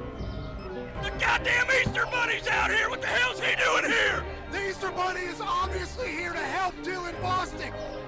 Wait a minute. No! Oh, no! The Easter Bunny's been on the devil's side this whole time. Jesus Christ! Jesus Christ! What the hell's Jesus Christ doing here? The power of Christ is compelling Dylan Bostic. Look at this, Pat! Jesus Christ is bringing Bostic back to life! Jesus is going insane! And now Bostic's kicking wholesale ass in the ring! Jesus Christ has come to help Dylan Bostic defeat the devil and defeat the Easter Bunny. What's gonna happen here? Good God Almighty, it looks like he's going up in the scissor lift! Jesus is lifting the scissor lift! Jesus is now telling Bostic to come down. Don't do it, Bostic! Don't do it! Oh my God! Bostic's dead! He's dead! You can't tell from home, but that scissor lift is about 8 stories up, Pat! 80 feet in the air! Oh wait, he's tuning up the bed! The devil! Super kick! Into the casket! The devil goes down! The devil goes down! Shuts the casket! Straight back to hell! The devil goes straight back to hell, where he belongs! With the assist from Jesus Christ of Nazareth! Dylan Bostic saves the PMI office's souls and wins the... The following program is a collection of stooges talking about happenings in the sports world. It is meant to be comedic informative. The opinions expressed on this show do not necessarily reflect the beliefs of their peers, their boss, or ESPN. There may be some cuss words because that's how humans in the real world talk. If you are young, please seek permission before watching any further. Play. Let's go. This show stinks, and the fact that you listen, we are very, very thankful for. The all-time leading tackler for the Green Bay Packers, UP. Damn it! Be a friend, tell a friend something nice could change their life. Sport! Hello, beautiful people, and welcome back to our humble abode, the Thunderdome, on this Feel Good Friday, April 19th, 2024. Hour 2 of this program starts now. Sports! I love it. I love sports. Me too. Sports are the greatest thing on earth. Sports bring people together. Sports create great human beings and great moments and great situations. Football is the sport, obviously, that we are most closely tied to, but baseball has been wonderful to us all week. Hockey has been fantastic as the playoffs kind of drop the puck and get started to be the best year ever. Now, the Penguins aren't involved, so that's probably going to be impossible, but who knows? If everything in front of us, it could be the greatest year of the NHL playoffs in history. The NFL, though, has a multiple-time Super Bowl champion who has changed the course of pop culture forever. This morning, if you had a wife or a girlfriend that you happen to live in the same house as, or, you know, I guess she crosses Oh, yeah. I was going to all say. demos. Yeah. I don't have that. I still got it. If you're a single guy living in a 2-bedroom apartment, Bingo. if you just woke up this morning and all, you listened to a brand new Taylor Swift album and 2 albums. Yeah. No big deal. Surprise! I'm touring the world, selling out every single stadium on earth. I'm in the middle of the most public relationship that sports has had in a long, long time. Remember, she was changing outcomes of NFL games and also writing 2 albums. Yep. An absolute workhorse. But if you listen to those songs and listen to some of the narratives, football created the one. Travis, we're happy for you, buddy. Love you, Trav. That So High School song, it had to be so, his boys get a shout out. their activities, they probably play Grand Theft Auto online. Oh, yeah. She's been there. Boys get a full shout out there. I believe they potentially have smoked CBD, with the way the clever thing is. His dad gets a shout out. Yeah. The impression of his dad, which obviously we've met through the New Heights podcast, and getting to see him kind of operate is amazing. It's like, that's a beautiful thing. And then you hear what's said about other dudes from other avenues. It's like, I'm thankful that Taylor Swift has met a football guy. Me too. Because I think what's coming in the next album is about to be the most. I found it. Yeah, just bangers after bangers. Yeah, I hope so. And I am so happy that because, since the very beginning, we said these two might be perfect for each other. Yeah. Like, actually might be perfect for each other. Taylor Swift is a workhorse, beast, genius, you name it. Boom. High level. Travis Kelce, same thing. Yep. But at a position where he is not the most famous guy in the room. Nope.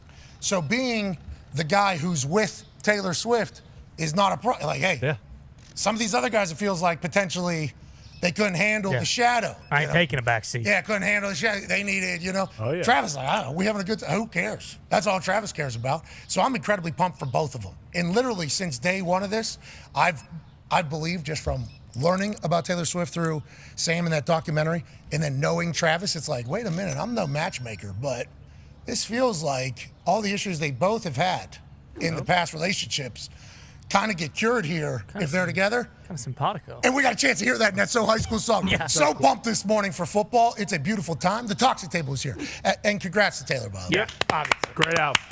And I believe her and Posty have the first ever female #1 song before. I don't. You get it. I don't know the Big first. deal. I don't know the rest of the group. It's doing well. Yeah, she sells out every stadium she walks into, so she's #1 in everything. If you ask us, but congrats to both of them, seemingly being in. Hey, Deep.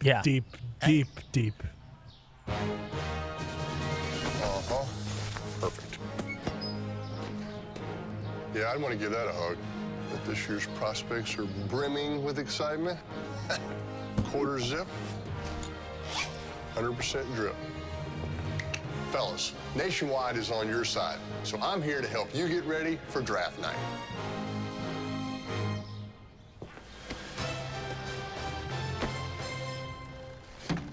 Man, you look good.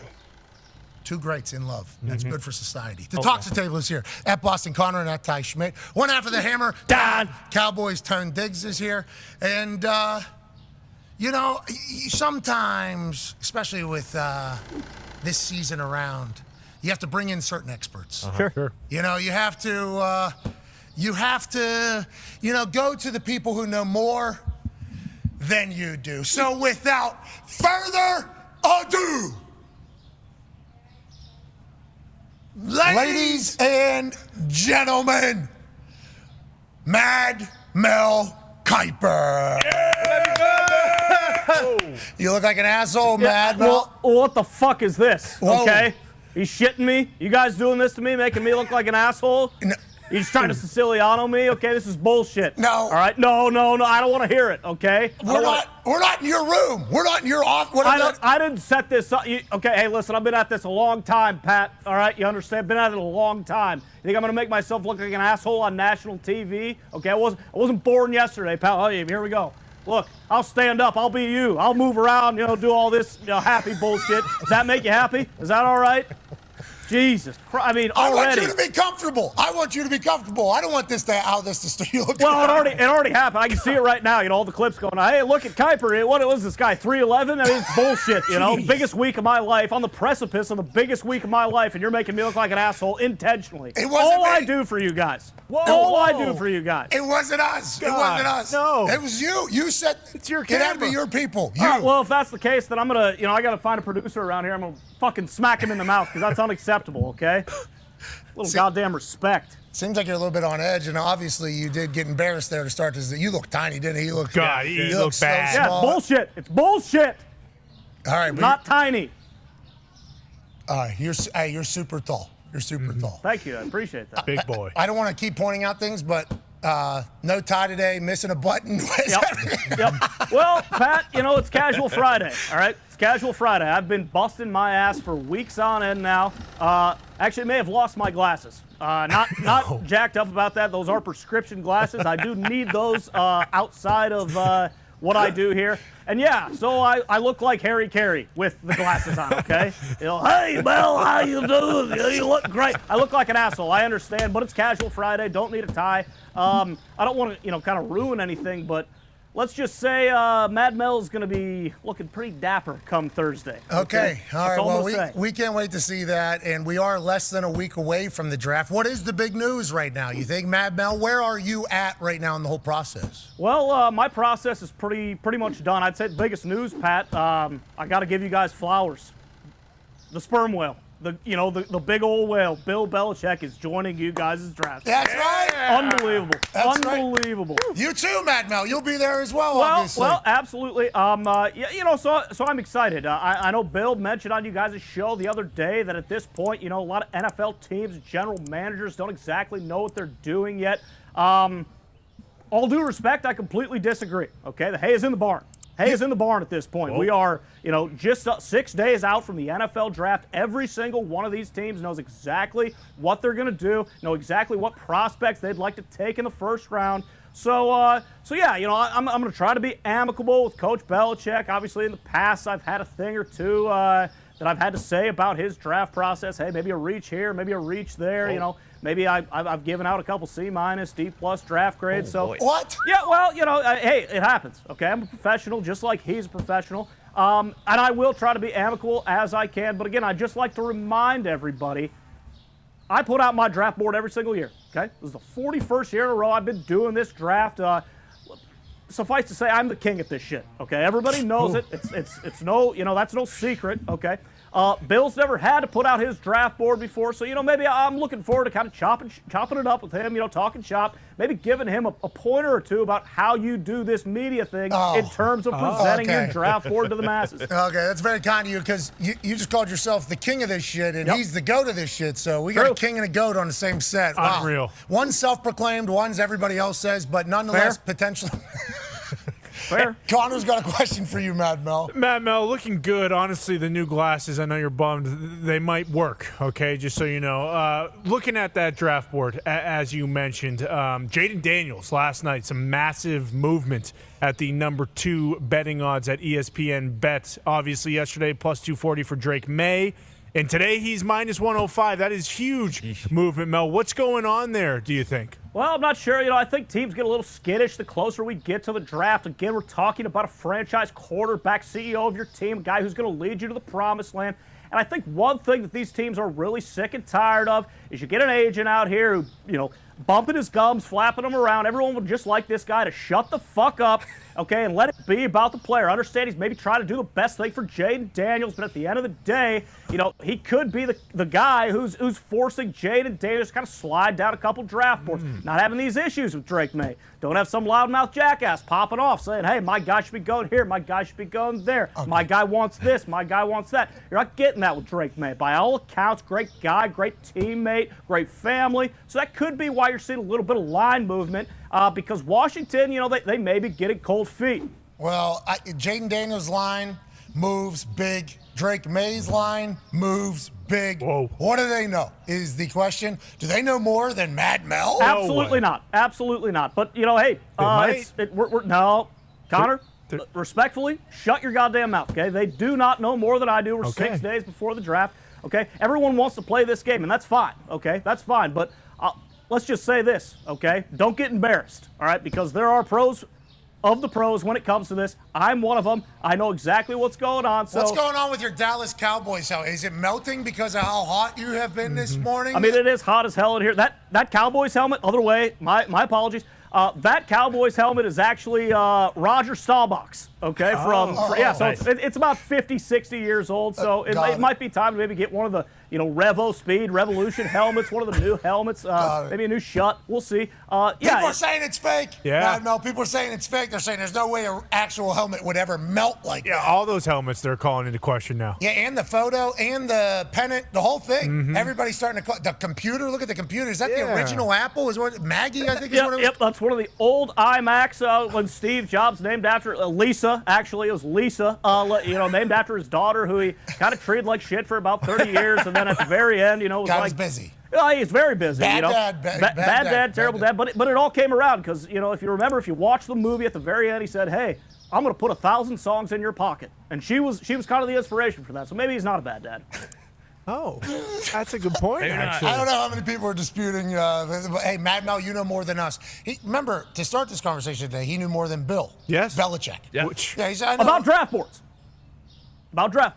No, because Bill said that.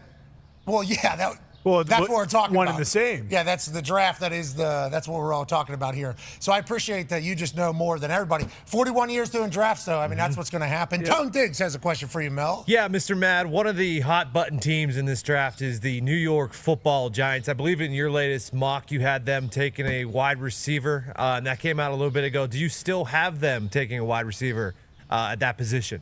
Well, this is one of those things that it's Daniel Jones has forced my hand here. Okay? He has forced my hand. What? I said last week, or last time I was on with you guys, hey, New York Football Giants, Brian Daboll, Joe Shane, they understand that their asses are in the jackpot right now. They need to win, and they need to win soon. Can Daniel Jones be that guy? Well, that remains to be seen. And then we got the press conference. Okay? We got the press conference. Which one? You know which one. Okay, Daniel Jones, his eyes bugging out of his head like a goddamn goofball. He's focused. Focused? You think? Okay, sure, yeah, we can call this guy focused. He looks like a complete jackass. Whoa. Okay, and I understand it's not easy dealing with the New York media. They basically say it for years now. Hey, this guy sucks. He turns the ball over all the time. Yeah, every once in a while he'll have an 80-yard run, trip over his own feet, and then he'll end up, kicking a field goal, not scoring a touchdown. But that's not an NFL quarterback. That's not a starting quarterback. That's not a guy who's going to win you a Super Bowl. So at this point, I would rather have, I'm thinking the Giants are moving. I understand you guys had Peter Schrager on yesterday. He thinks that J.J. McCarthy potentially could be going to the Giants. Any one of the guys in this draft pool is better than Daniel Jones, okay? I don't care who it is. Whoa. You got that guy's eyes. That's a big statement. Huge. Hey, you know what? You want to be a franchise quarterback? You don't do that kind of shit in a press conference. Okay. You just don't. Eyes bugging out of your head. Geez, I don't know what's going on here. Can't have it. Can't win with it. Won't win with it. So I think the Giants, I would guess John Mara saw that and basically, hey, boom, red alert, okay? Daboll, Shane, figure it out. Get a quarterback in here. If we have to trade up to 2 or 3 or wherever, you got to do it because we're not going into next season with this guy and his goddamn eyes bursting out of their sockets. A lot of money going to Daniel Jones, too. I think that adds into the conversation and obviously the judgment because whenever you get paid a certain amount to carry a team, if you don't, you're going to be judged by the likes of sports media, let alone somebody who's looking at a draft, staring down quarterbacks that he's been bopping to for at least 3 months now, 4 months in the entire process. Yeah, but Dan Jones, he won a playoff game in Minnesota, Mad Mel. That's pretty good. Do you recall? Pretty good. You think okay. What do we want to kiss this guy's ass? Throw him a birthday party for winning a playoff game? Well, a playoff party. Yeah. Maybe a playoff party. We try to win playoff games. We try to win Super Bowls. You think John Mara's going to go back and say, hey, you beat the hell out of the Vikings who overachieved all season. Congratulations. Hey, Connor, do you remember what they did the game after that? I don't recall, actually. Yeah, I think it was like 38-0 at the end of the first quarter against the Eagles, and everyone was saying, oh, geez, maybe we were wrong. Maybe Dan Jones is a piece of shit. Whoa! Hey, I didn't say it. Well, you said we. We would imply, I know the pronouns. Well, yeah, understand. I'm talking New York media. I'm talking NFL media. I'm talking about people who study the game. You guys especially. I don't have the tape. I don't remember exactly what you said, but I don't think anyone was coming in the day after that Philadelphia Eagles playoff game saying, hey, Dan Jones, let's sign this guy to an extension. Let's give him another $150 million. I don't remember anyone saying that, Pat. Well, it was overreaction Monday, I'd assume, and who knows what's said then, obviously. That is... That's part of the problem of our show. And I guess the allure as well. And I know that this has not worked out well. Oh, no. A couple different times now because, you know what I'm doing? Yeah, sure do. Go ahead. Hey, your show, not mine. Go ahead. Ty Schmidt has a question for you. Mad Mel, listen, I know we've had our differences, okay, but I do have a question that I'd love to get an answer from you on as we are, right in front of the draft here. We had Peter Schrager on yesterday, and he was basically saying, hey, listen, Cooper DeJean, although he has worked out unbelievably well, he seems to be healthy. A lot of teams, said if he was healthy, then he's probably a top 15 pick.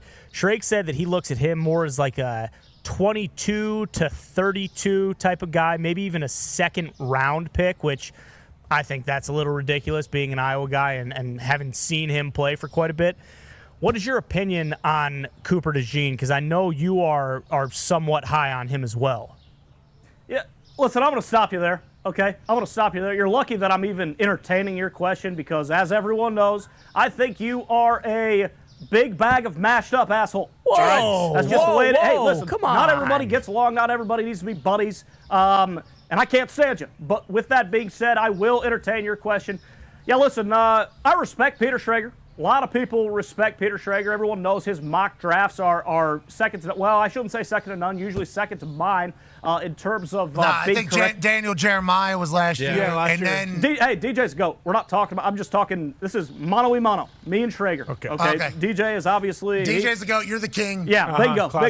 We're all in the barnyard. Okay, we're all in the barnyard.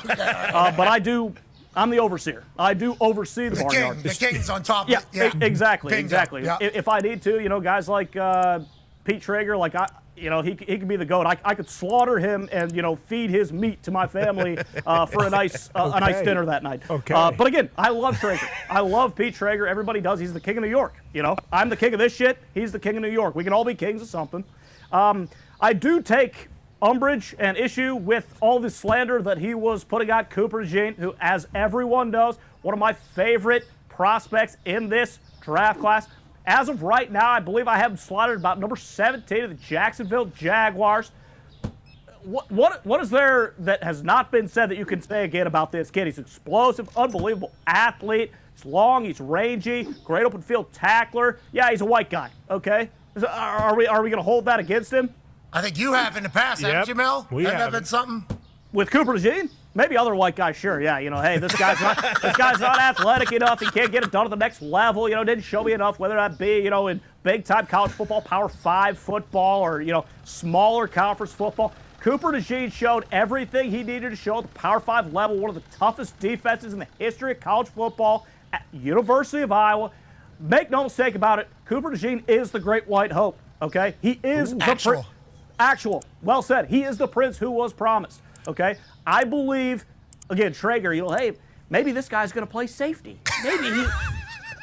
Pipe down, Pete, okay? All right? This guy's not playing safety. He has all the requisite skills and talent, ranginess, athleticism, burst, hip movement in order to be an outside cornerback, okay? This guy does not need to move into the box. He doesn't need to play safety. He doesn't need to play nickel. Could he do all those things? Sure, because I believe he's one of the best football players in this class. But at the same time, we're looking at a potential, 20-year pro at the cornerback position. I see, 15 to 18 Pro Bowls, maybe a couple defensive players of the year, ultimately culminating with his bust being, placed right in the center of Canton in the Football Hall of Fame. That's how I feel about Cooper DeJean. If you don't feel about that way as well, personally, I think you're a bit of a dipshit. You need to go back and look at the film a little bit more. Okay, we appreciate that, Mad Mel. Sounds like there's a little biasy there coming, doesn't it? Yeah, a little bit. It does sound like there's a little bit of an extra emotional. Yeah, you can call it biasy.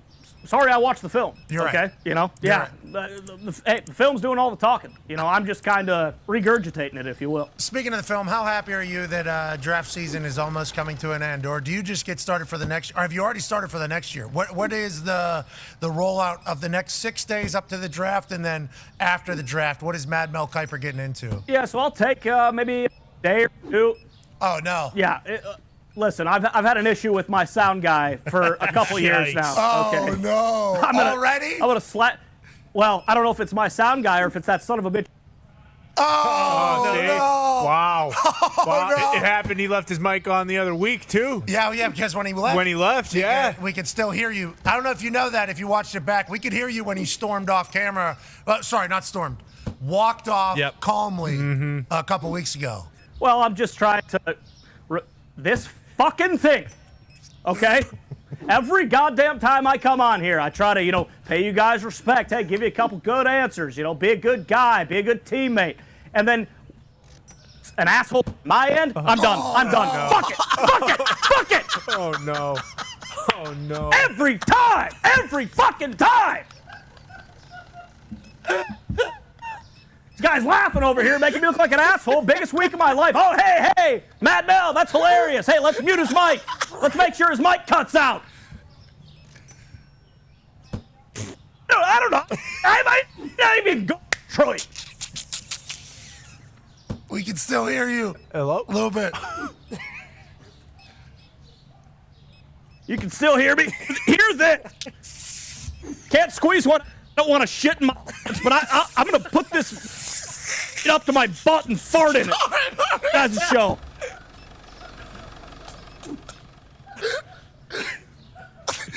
Thank you, Mad Mel. Love you, Mad Mel. I hope everything works out better for you, Mad Mel. We really do.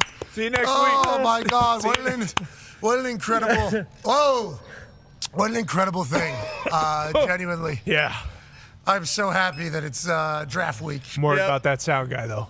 What sound guy, chair guy? Yeah, all of them. How about the tie guy? Oh, my God. The button man. guy. Yeah. The glasses guy. Yeah, whoever's holding his glasses.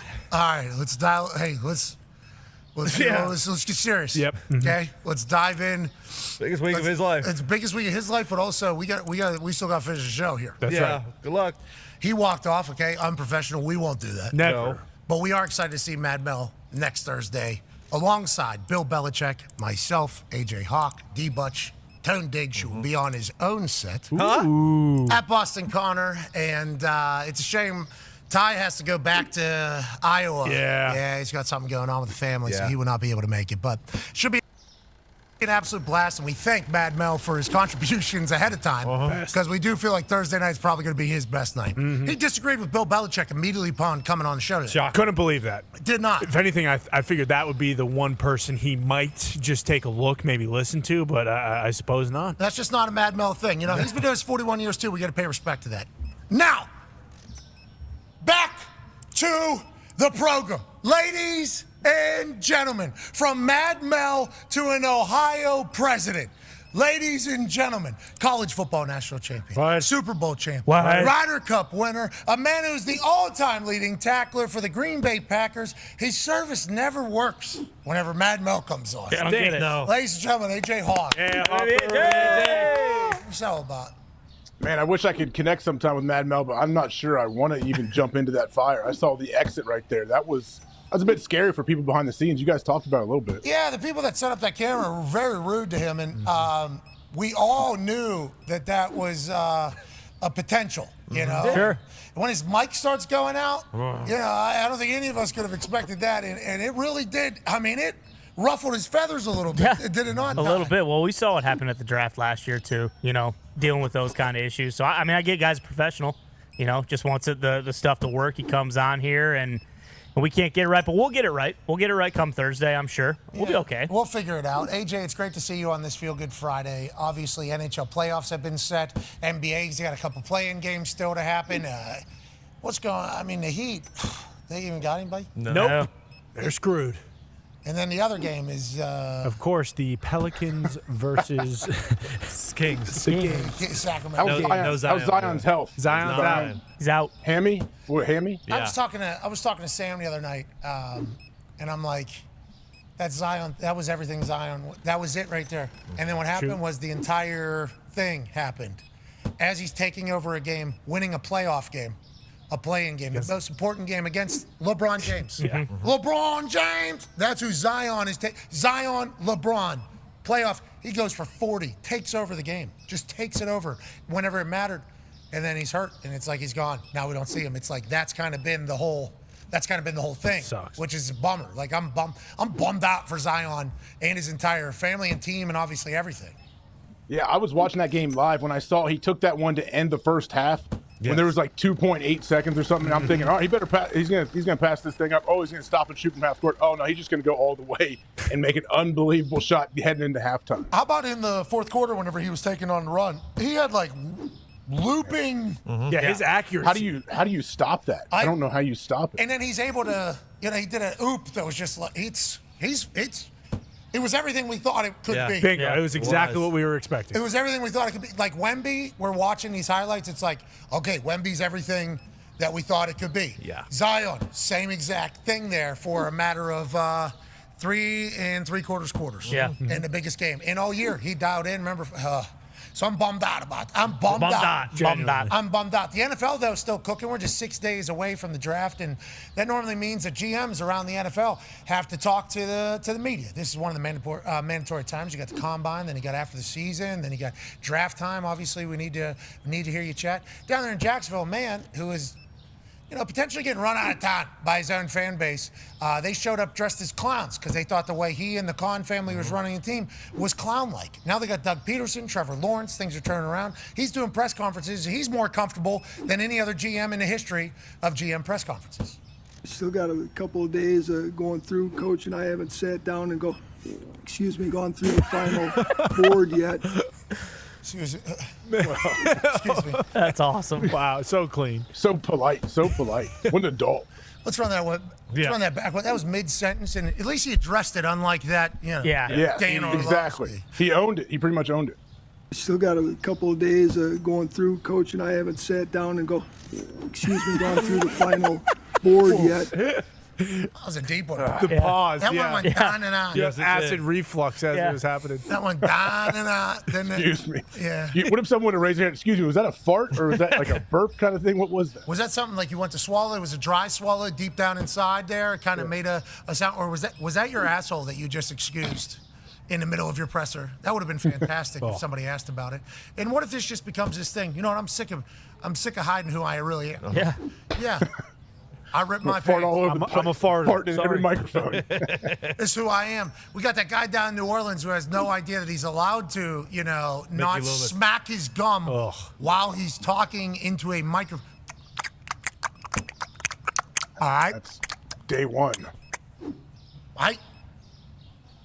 I hate the Saints because of that. Yeah, absolutely. Same. No doubt about it. I hate Absolutely hate them. It's on Mickey. I mean, I just had to watch the Saints win a Super Bowl against the Indianapolis Colts. True. Yeah. Team that I knew pretty well on NFL Network. That's awesome. Watching those games, it was cool to see. So fun. I forgot we had the lead going in the fourth quarter, so maybe that's why I'm a little resentful towards the New Orleans Saints. But no, I actually like the Saints. I like their fan base. I like the city. I like the colors. I like the fleur de lis. I like everything about the Saints. And then I hear Mickey Loomis talking to a microphone, and I go, okay, hate this team. Can't have that. Yeah. If they let this guy do this for how long and nobody told him, that's an accountability issue going on. For sure. There's some deeper stuff happening there, AJ, if you know what I'm talking about. Now, let's go to another team in the NFL that has certainly ruffled some feathers with an agent. Ooh. Oh, no.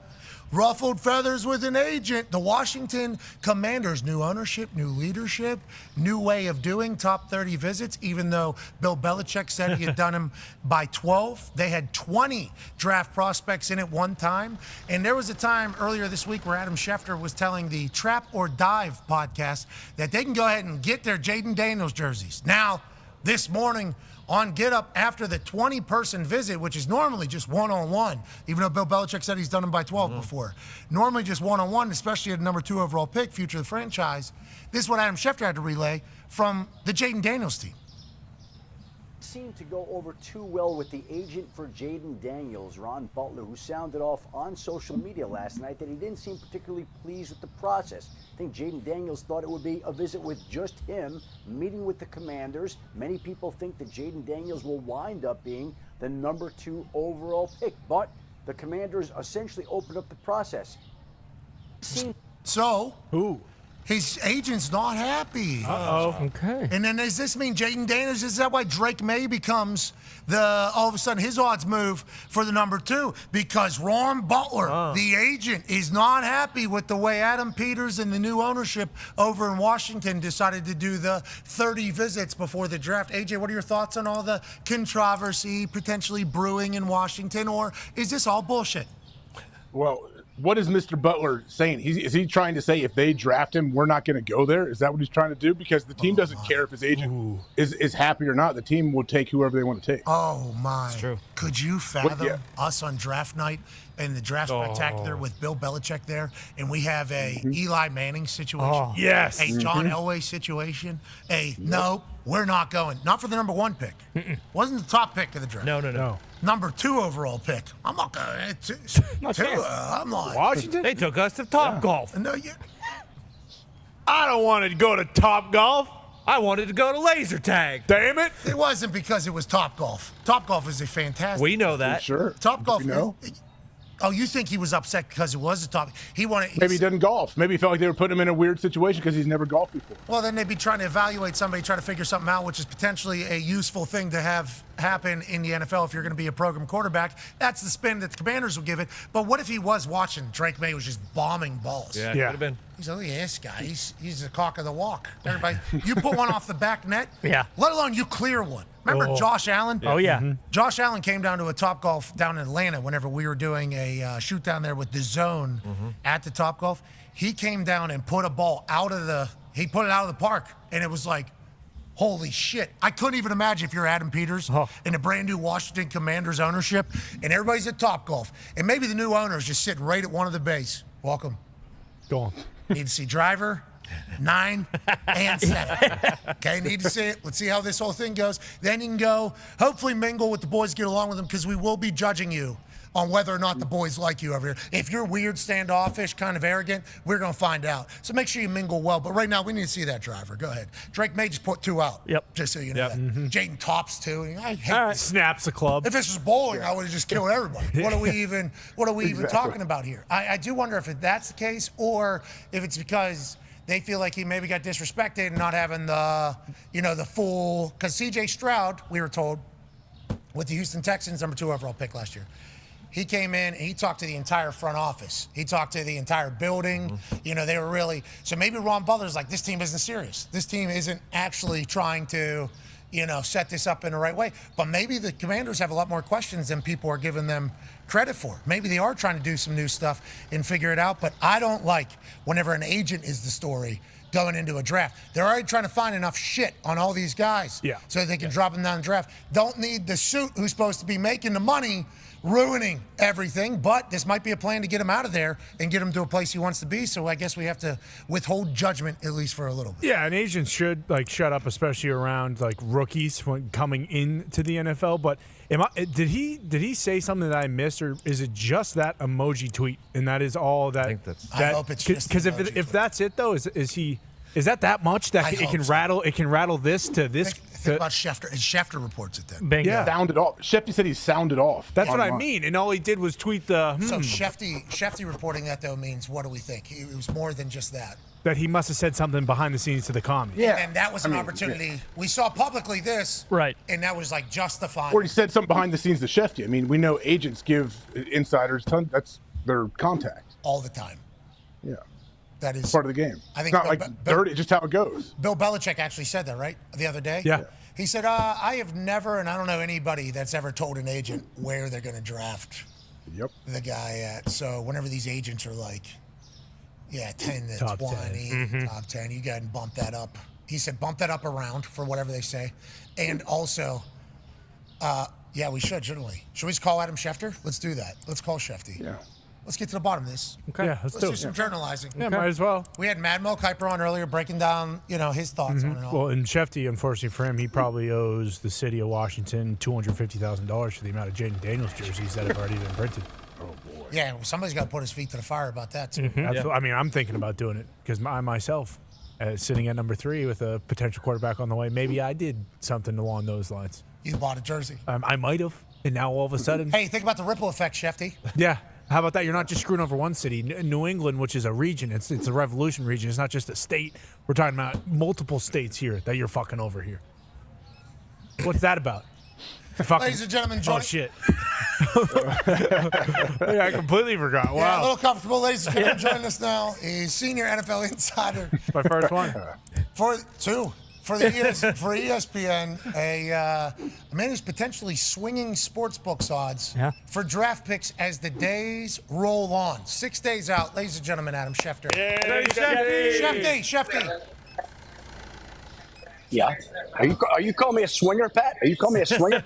I don't know. I don't know what you're up to. I don't know what you guys got going on. You do your thing. Hey, swing dancing, maybe. You know, you do look like you're potentially very agile on the dance floor. Swinger with what goes on in your relationship, I don't know. Swinging draft odds, certainly doing that though. Certainly doing that. So let's talk about this. Why? What is swung the odds? I'm just curious. We don't know if it's you, but we do know that the odds have changed a little bit at the number 2 overall pick. Now, this comes from after you tell the Trapper Dive podcast, you guys could buy your Jaden Daniels jerseys. But hold on. Can I correct something?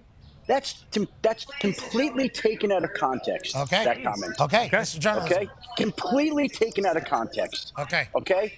Let me say, I was on that podcast for 20 minutes, a half hour, and I couldn't have been more clear, saying over and over that the signs point to Jaden Daniels at 2. It's tracking towards Jaden Daniels, but there's no decision. At the end of the whole podcast, as they're getting off, so we're going to see Jaden Daniels. I'm like, yeah, go buy your Jaden Daniels jersey. And now that's a report. Yeah. Like that I told people to buy their Jaden. Like, that's not what I reported. I reported it's tracking towards Jaden Daniels, which it has been. Okay. The signs point to Jaden Daniels, which they do. Okay. And the Commanders are going through it after this week when, again, I think it's a situation where, from the outset, Jaden Daniels had an interest in being other places. He just has. Now the interest is, okay, what do the Commanders do about that? Do they, there have been plenty of players who have wanted to play elsewhere, and teams don't care, and they just do what they do. Or if there's a team that wants him, i.e. a team that used to essentially have a coach that worked them in college, then they have to trade for him. So what do they want to do? Okay, so hold on, though. So we would like to say we apologize for amplifying the one throwaway comment at the end. But you need to know, as Adam Schefter, you say something like that, it is going to swing some thoughts. Hundreds of thousands of dollars of jerseys are bought. And also in New England. How about that? There's a bunch of jerseys bought. It's like, well, Jaden's going 2. That means Drake's going 3. This whole thing's got figured out. But that's the power you have. I still think that Jaden Daniels is the favorite to go number 2. I still think that. Okay. What about the agent? Is the agent just working to try to get him out of that pick, or what do you think's happening there? We saw the agent tweeted the other night, essentially that he tweeted all these emoji signs, and I think what happened there, let's be honest, is that Jaden Daniels was not particularly enthralled to be included in a speed dating group of quarterbacks. I think that he thought it would be basically by himself. He thought he would be going in there, and then shortly before the visit found out that Michael Penix Jr. is going in, Drake May's going in, J.J. McCarthy's going in. And so the dynamics change. Again, I point to the Bears. The Bears brought in one quarterback, Caleb Williams. One guy. They didn't bring in 4 guys. They didn't bring in 4 guys at once. They brought in one quarterback. They sent a message. This is our guy. The Commanders get to do whatever they want to do. It's their team. Yeah. Who cares? Yeah, that's kind of that's kind of the angle that I think a lot of us, as soon as we saw the tweet that you saw, we're like, oh, shut up, dude. By the way, the Commanders had the 2nd pick. They don't have the 1st pick. So now we all expect that Caleb Williams is going 1, but he still hasn't. So you have to act as if anything could still happen. The Commanders are in a great position of power. But it's not number 1. It's number 2. And we, again, all expect Caleb Williams. So, Jaden, what if this is a compliment, Jaden? What if they think you're going number 1, actually, to Chicago, and they're thinking maybe we're going to have to take one of these other quarterbacks. We'll have him in here with – now, you think everybody's on the same page. It's Caleb. But Washington, if they wanted to spin this to the agent and be like, oh, relax, this is a compliment to Jaden. We actually think there's a chance he goes number 1. We're either going to bring in Caleb, who we already like. Mm-hmm. He's from here. We know him. Everybody will love him. Or we're going to bring in one of these other guys. So we had to bring him in. Had to see how it was. Is that what they're saying? Or are they saying this is how we're going to do things and this is our draft process? Sorry you don't like it. Because Bill Belichick said he's brought in 12 guys at one time before. Adam Peters worked for Belichick back in like 2003, I think. So it's not like abnormal, I guess, but I never heard of it before this particular situation. How do you think both sides are, like, how are the Commanders describing it? And is Ron Butler just trying to work his guy out of a team?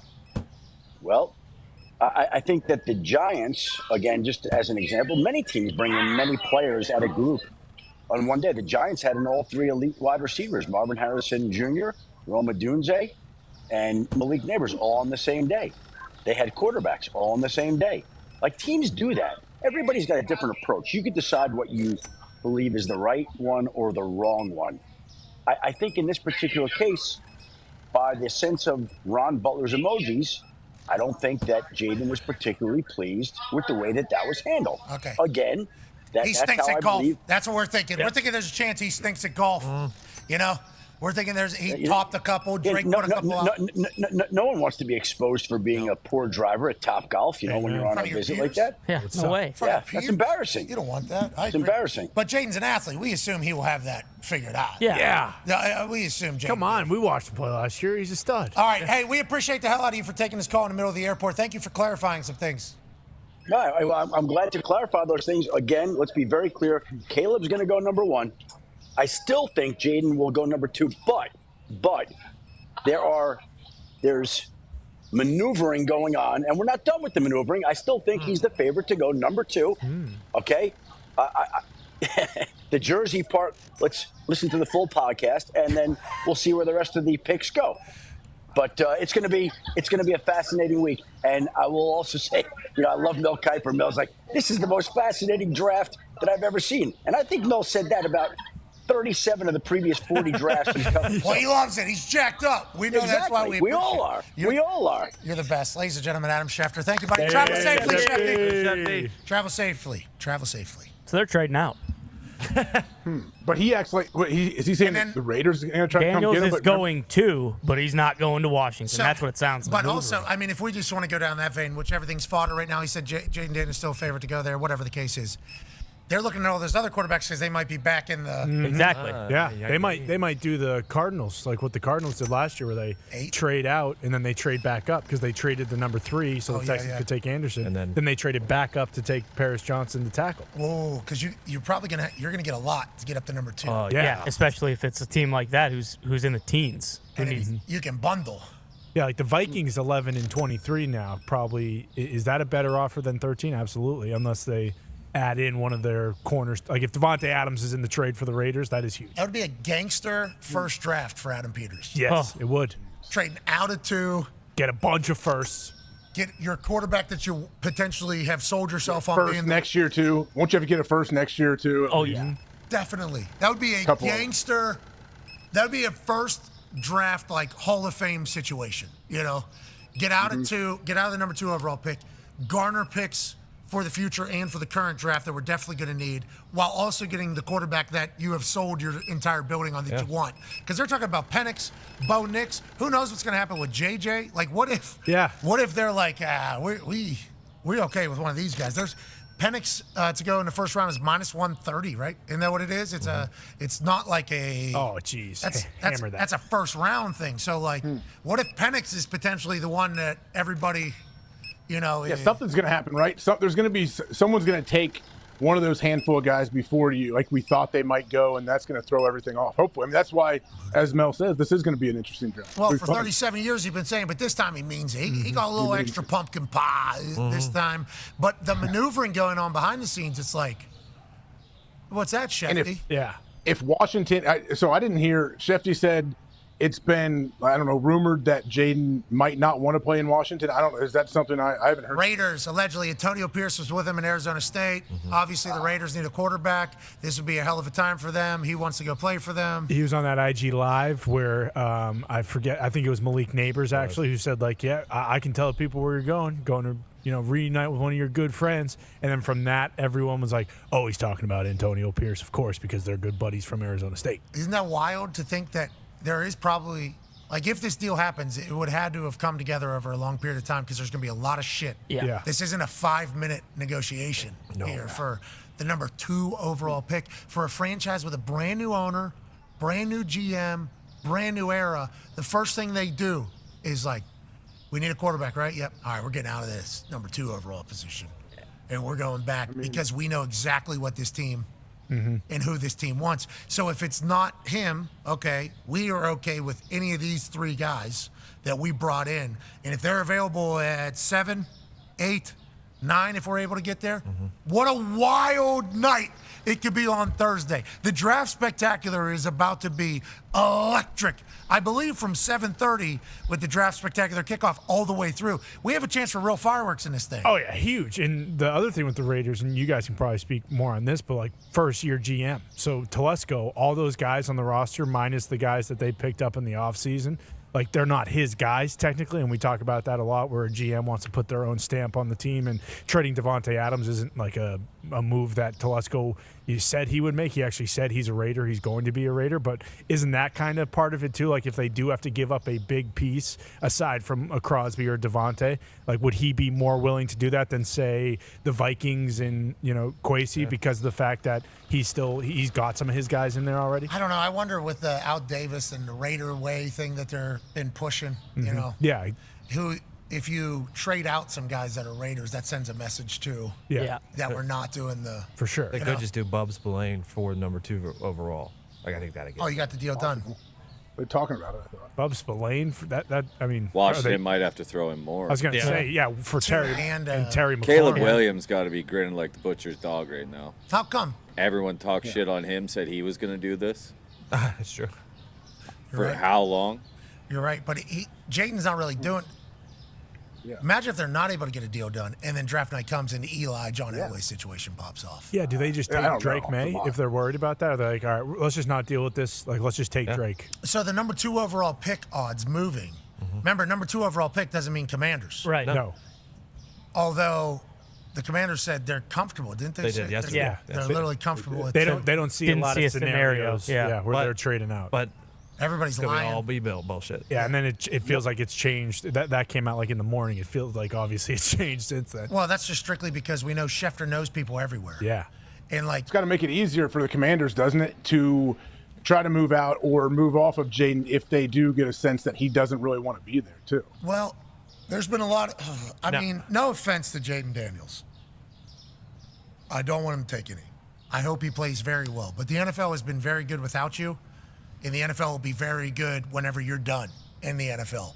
And that's always my big thing about, like, these guys who've not done shit in the NFL acting as if they're going to hold the NFL hostage. It's like, no, you're not. If, like, you just were not to play next year, if somebody's draft, nobody would care. The ratings would be just as good. The NFL would be just as healthy. It would be A-okay. Now, if there is an actual business move to be made, let alone the whole this thing and the agent doing it, and the Raiders come up and get him, it's like now the expectations are what they are for Jayden Daniels. New ownership, or Raiders, new GM, new era, and also we gave away 3 first-round picks for this. We're leveraging the future for this guy. We saw with Trey Lance. That's how he was kind of talked about the entire time, is what was given up to go get him. It'll be the same exact thing for Jayden here, regardless of how it goes. Well, and also you look at Washington, could be like the flip side. Like, hey, remember the last time we were in this position and we leveraged the future to go get a quarterback and it didn't work? Like, maybe we try the other option. But I feel like people also with this situation, they always like the caveat is like, well, Eli did it. It's like, well, Eli is from the NFL's royal family. Like, it's a little bit different when your brother is the best quarterback in the NFL, and people are just like, yeah, this guy's going to be a Hall of Famer. His dad was the first overall pick, so was his brother. Like, there's a little bit more. It sucks, but it's reality. Exactly. Yeah. It's just the way it goes. So, like, for people saying these guys, like, I understand he won the Heisman, but, like, he's not afforded the same situation. He's not in the same situation as Eli is. Like, so it's not. And John Elway was before that, I believe, when it happened, and they were calling him Hall of Famer his freshman year of high school. Exactly. Yeah. So, not that Jaden isn't going to be special. I like watching Jaden Daniels play For football. sure. That's why it feels, as much as it could be all the agent, this is the time where a team might be like, hey, Jaden Daniels is causing a lot of problems off the field this for the guy, Commanders. not fun. Yeah, I don't think you want to mortgage the future on a guy like this because of the fact that he might just not show up. It's all bullshit. Yeah, exactly. Like, Until it's not. Yeah. Until it's not. Yeah, Saying that and then being like, with that being said, we'll give you 3 first-round picks. Come up and get it. And a player. Yeah. It'll be with Bill there. Yeah, it's going to be awesome. He's going to know. Because, he has pretty close. I mean, Adam Peters, you do his research, was with the Patriots. Yeah. I think 2003 or something. All these trades that we're talking about, RG3, what's his name? Trey Lance. Like, he was in the league when all that was happening. I cannot wait to hear his take on it. Well, we were getting calls and Yeah. wanted to do it. Well, that's what I do He want to was- know, if he he was- was ever going to trade up. Peters was with the Patriots from 03 to 08. Okay, yeah. So I'd say they know. I'll be excited. How about when the Patriots make their pick? Oh, Dude, I know. I'm very interested to see how that goes. He'll be football. Yeah. Business, Mhm. happy for them. Move along, right to the who's fourth. Yeah, Do we trade for the fourth overall pick? I think he's a Wolf fan just because Wolf he's from a football family. His dad was in the Packers, all that shit. Okay, good. Thank you to today's sponsor, SeatGeek, the best ticket app on planet Earth and the moon. Plus, they have this beautiful ticker that we've been, it goes out every once in a while. You see that every It once in a does. while. Don't love Stop. it. What's It that does. all about? I don't know. What is that all It's about? not SeatGeek's fault. I know that. SeatGeek, Never. anything SeatGeek's Definitely part of my it is fault. good. No, I think it's the tech. It's the tech. It's the tech. Yeah, they of course. throttle it sometimes. They do. And anytime you blame tech, it's good because there's nobody really to blame. No. So normally the tech is the one that ends up at the end of the point fest. Yep. Then it goes right to that one. Tech. Well, who's that? Well, it's the tech. It's just the cloud. So Yeah. you want to go yell at the clouds. Go ahead. Go ahead. But other than that, what SeatGeek provides us is not just an incredible ticker every single day and a great partnership, but they also provide tickets to every single event that is happening at the best price. Or if it's not the best price, they'll tell you with a little red dot next to it. Say, hey, you can get a better ticket somewhere else. Smart. They're very transparent. They're authentic. They're the best. And right now, use the code McAfee30, MCAFEE30, to get $30 off your tickets. That's $30 off with code McAfee30. Restrictions apply. We'll be back on Monday. Have an incredible weekend. You are the greatest people on earth. Cheers. Right on. Yeah. Scores. Oh, yeah. Bang. You're Homers right only. now. Like Paul. Hit Yeah, right. teeing up a Paul Skeens fastball. Well, I was thinking of Paul Skeens right here because that's where he was at. That is a Dude, big guy. the Hawks. Holy smoke. Huge. Lumbering male. Legs. Yeah, his lower. Fucking yeah. massive. Yeah. And he said he caught up to his body or something. Yeah. Only like the last How few do, you, years. how do you throw so hard? He's like, I don't know. I just throw hard. He said it's only been the last few years too, so hopefully that means all the wear Correct. wasn't. Plenty of Yeah, that's good for him. said Yeah, it's got last to be a year. great thing for him. 3 to 4 outings with 120 pitches, and his arm felt good at. Yeah, he said during it felt good. Yeah. Well, he said he played catcher growing up too, and that's what he thought. So he probably wasn't one of those guys who only pitched and was throwing, all the time. Like he was catching a lot. As I saw, I think 2022, when he was playing in the Cape Cod League, I believe he won the John Olerud dual player or double player. So, He won the Johnny? yeah, I didn't know that. yeah. So he wasn't just a pitcher; he's out there doing it all. What's it called? The Johnny. I mean, everyone. But full name. What's the birth name of that award? It's kind of like a Tuaraton situation. It's kind of just the Johnny, but He literally just said it. You don't even remember. No. I do. It's what's the point? know Olerud, dude. You know John Allred. He used to wear a helmet. He wore a helmet Of course at first I base. do. Yeah. Yeah, dog, like Peter Chech. Come on. Great goalie. Yes, that's a good call. I think he actually played with Randy Johnson. He did. Yeah. He's so big, that Skeens guy. So big. How about him being a catcher? What? Yeah. How That's is too that big. even? It's too big. Yeah, to be it a sucks catcher. for the ump. I appreciated his take on the, just the automatic box, the strike box, strike zone thing. He's like, I used to be a catcher. There's a job. I hadn't thought of that at all. That is like a big me deal. either. Yeah, you're framing- Framing pitches is a real thing. It's the first thing I thought the other day when they were talking about the strike zone. Like framing pitches is I don't know, 90% of the catcher's job. Legit. And they're just taking it away completely. Yeah. Yeah, we get a baboon to go sit back there. Yeah. Just put the glove up.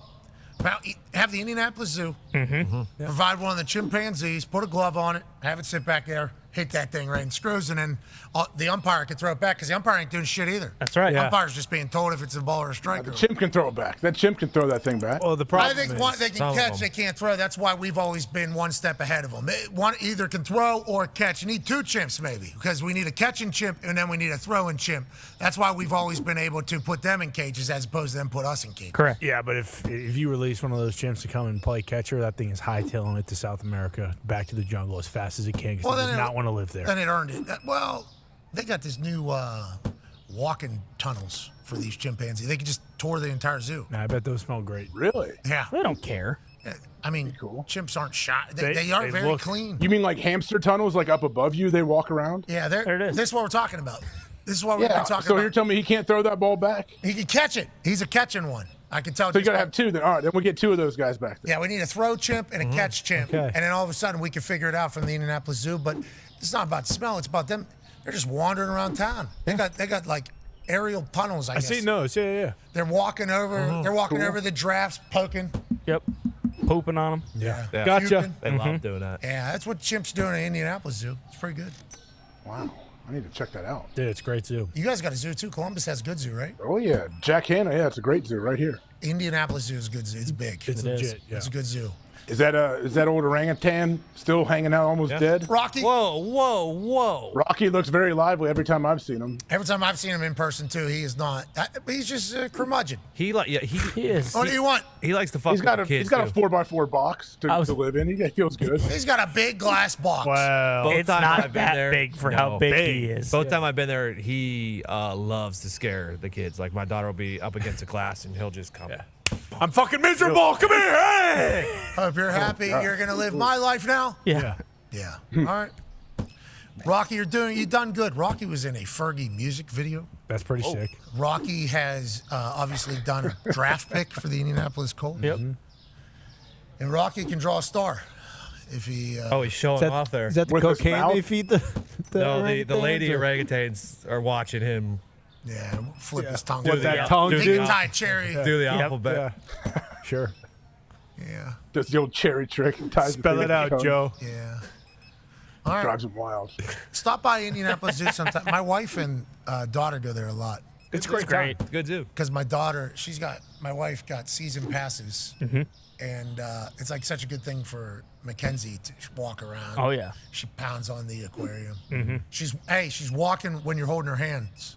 There we go. She's big stepping too. I mean, she's big stepping. Striding out. Big stepping. Yeah, it's like, yo, we got to slow down a little bit, don't you think? Nope, we're going back to the bit. Okay, all right. That's awesome. And when she's crawling, she is beating the shit out of the ground. I mean, we are moving, you know? She might be watching those chimpanzees a little bit too much. Could be. Oh, yeah. Ooh, yeah, you may Does wanna- she have a wide gate? She's throwing turds. Well, actually, she pissed on bed this morning because we're trying to change the diaper, and when it was off, she felt free and she let it go. Oh, yeah. It's gonna happen. I get it. I get it. She doesn't like getting her diaper changed on the changing table anymore, so that's become a full thing. She can roll over. She can try to jump out. She can scream. Gator roll. She is real. Yeah, and she's so strong. I've tried to like hold her. Oh, no. They're, So strong. yeah, like insanely strong. What's her deal? I don't know. I've literally asked a couple of them. Like, what's your deal? How are you? I should be able to just put you down here. Kind of like a chimpanzee. No. They get something in their hands, you try to get it away. It's No like, way. Your grip strength is. Chest hair. Oh, yeah. Chest hair and skin too. Yep. Sometimes. You bet. Necklace. Hair. Actual hair. She hasn't gone for my hair yet. Oh. Getting in there, huh? Yeah, it hurts. It hurts. Right now, we got to get her on she's on a soft thing, but it can't be the changing table to change diaper without full on Scene. dramatics. Sure. You know, the whole song and dance. So this morning it was the bed, and it was awesome. It was a good time, and then she just was like, "Oh, this looks nice. I'm gonna mark this territory." Pissed all over. Yep. Learning too much from Chuck. Yeah, you're right. Yeah. That might be what it is. Yeah, her and Val tight. Her and Chuck not so much. Well, that's good. Does she ride Chuck around? Can she ride his back? No, Chuck's struggling. Chuck is a-okay. Boy, look, I was just there, and I was videotaping Chuck strictly to watch his legs go. Come on. After Just got out of the cold tub. No, unfortunately, the cold tub is that lying down on the ground. Yeah, he Is just that got out of Chuck's the cold tub. That's why he was cold. boy? Because he'll get up for a good 10, 15 seconds, and then right away, oh, fuck, I weigh too much, dude. No. Yeah, I what respect you're seeing is him flexing his muscles for you. So it's involuntary spasms okay. of the thigh and of the calf. Okay. Kind of showing off to the crowd. Because he's been trying to support that weight all day, or? Well, he has a little bit more space between gut and ground now. Oh, nice. Does he? Which tells us that a little bit more now. Yeah, remember he was a scraper. He was scraper. We have the fattest corgi on earth, the biggest corgi to ever exist. By far. Yeah. Without a doubt. How much does he weigh, do you think? 280. Oh. Up there.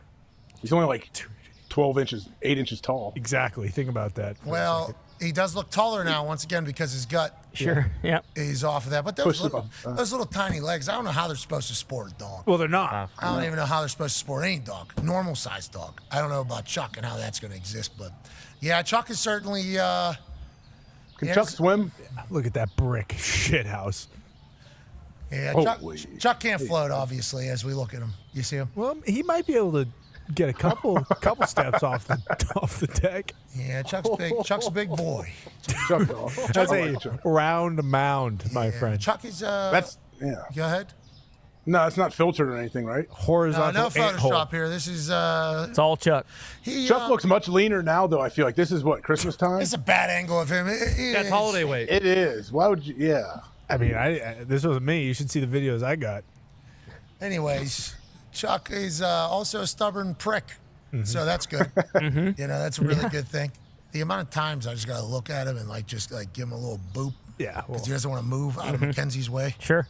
Like, hey, she's crawling, but he wants to stand right in front, and he acts as an entire gate, and he doesn't move. And I'm like, move, and doesn't move. I fucking can't. You made me too fat, motherfucker. What do you mean move? I don't want to be here. No, make him lay in front of the stairs though, especially she gets more mobile, like a baby gate. You don't. Oh. She attempted to jump off the bed, first time of this happening, and then she didn't learn it at all. She wanted to do it again. Oh yeah. Yeah, she was like, give me all. Yeah. She seems to be a little bit of a. Are they all Evil Knievel like? They all just don't have a. My daughter definitely is. Yeah. Okay. Yeah. All right. So that's what we signed up for, I guess. Yeah, that's what we did. Yes, we did. Yes, we did. Let's get to a break. We'll go to a rumor mill, and then we'll go into the greatest weekend of all time. AJ. Who we going to in the rumor mill? Donnie Don. Yeah, it's the only person we know. That's right. There's a lot of things, that we've been. So many things. We've been trying to, see. We want because Donnie Don. He's tough to get a hold of. It is. Yep. Yeah. So you kind of wonder, what has he heard about? And what will he get wrong? What will he misunderstand about what's going on as he lives down in a rumor mill with the boys? I'll be excited to find out. Same. What do you think, Ty? You think there's going to be a little, you think Donnie Don's going to throw some gas today or no? I think Donnie Don only throws gas. Yeah, that's what I've recognized. Yeah, so, yeah, I'm guessing.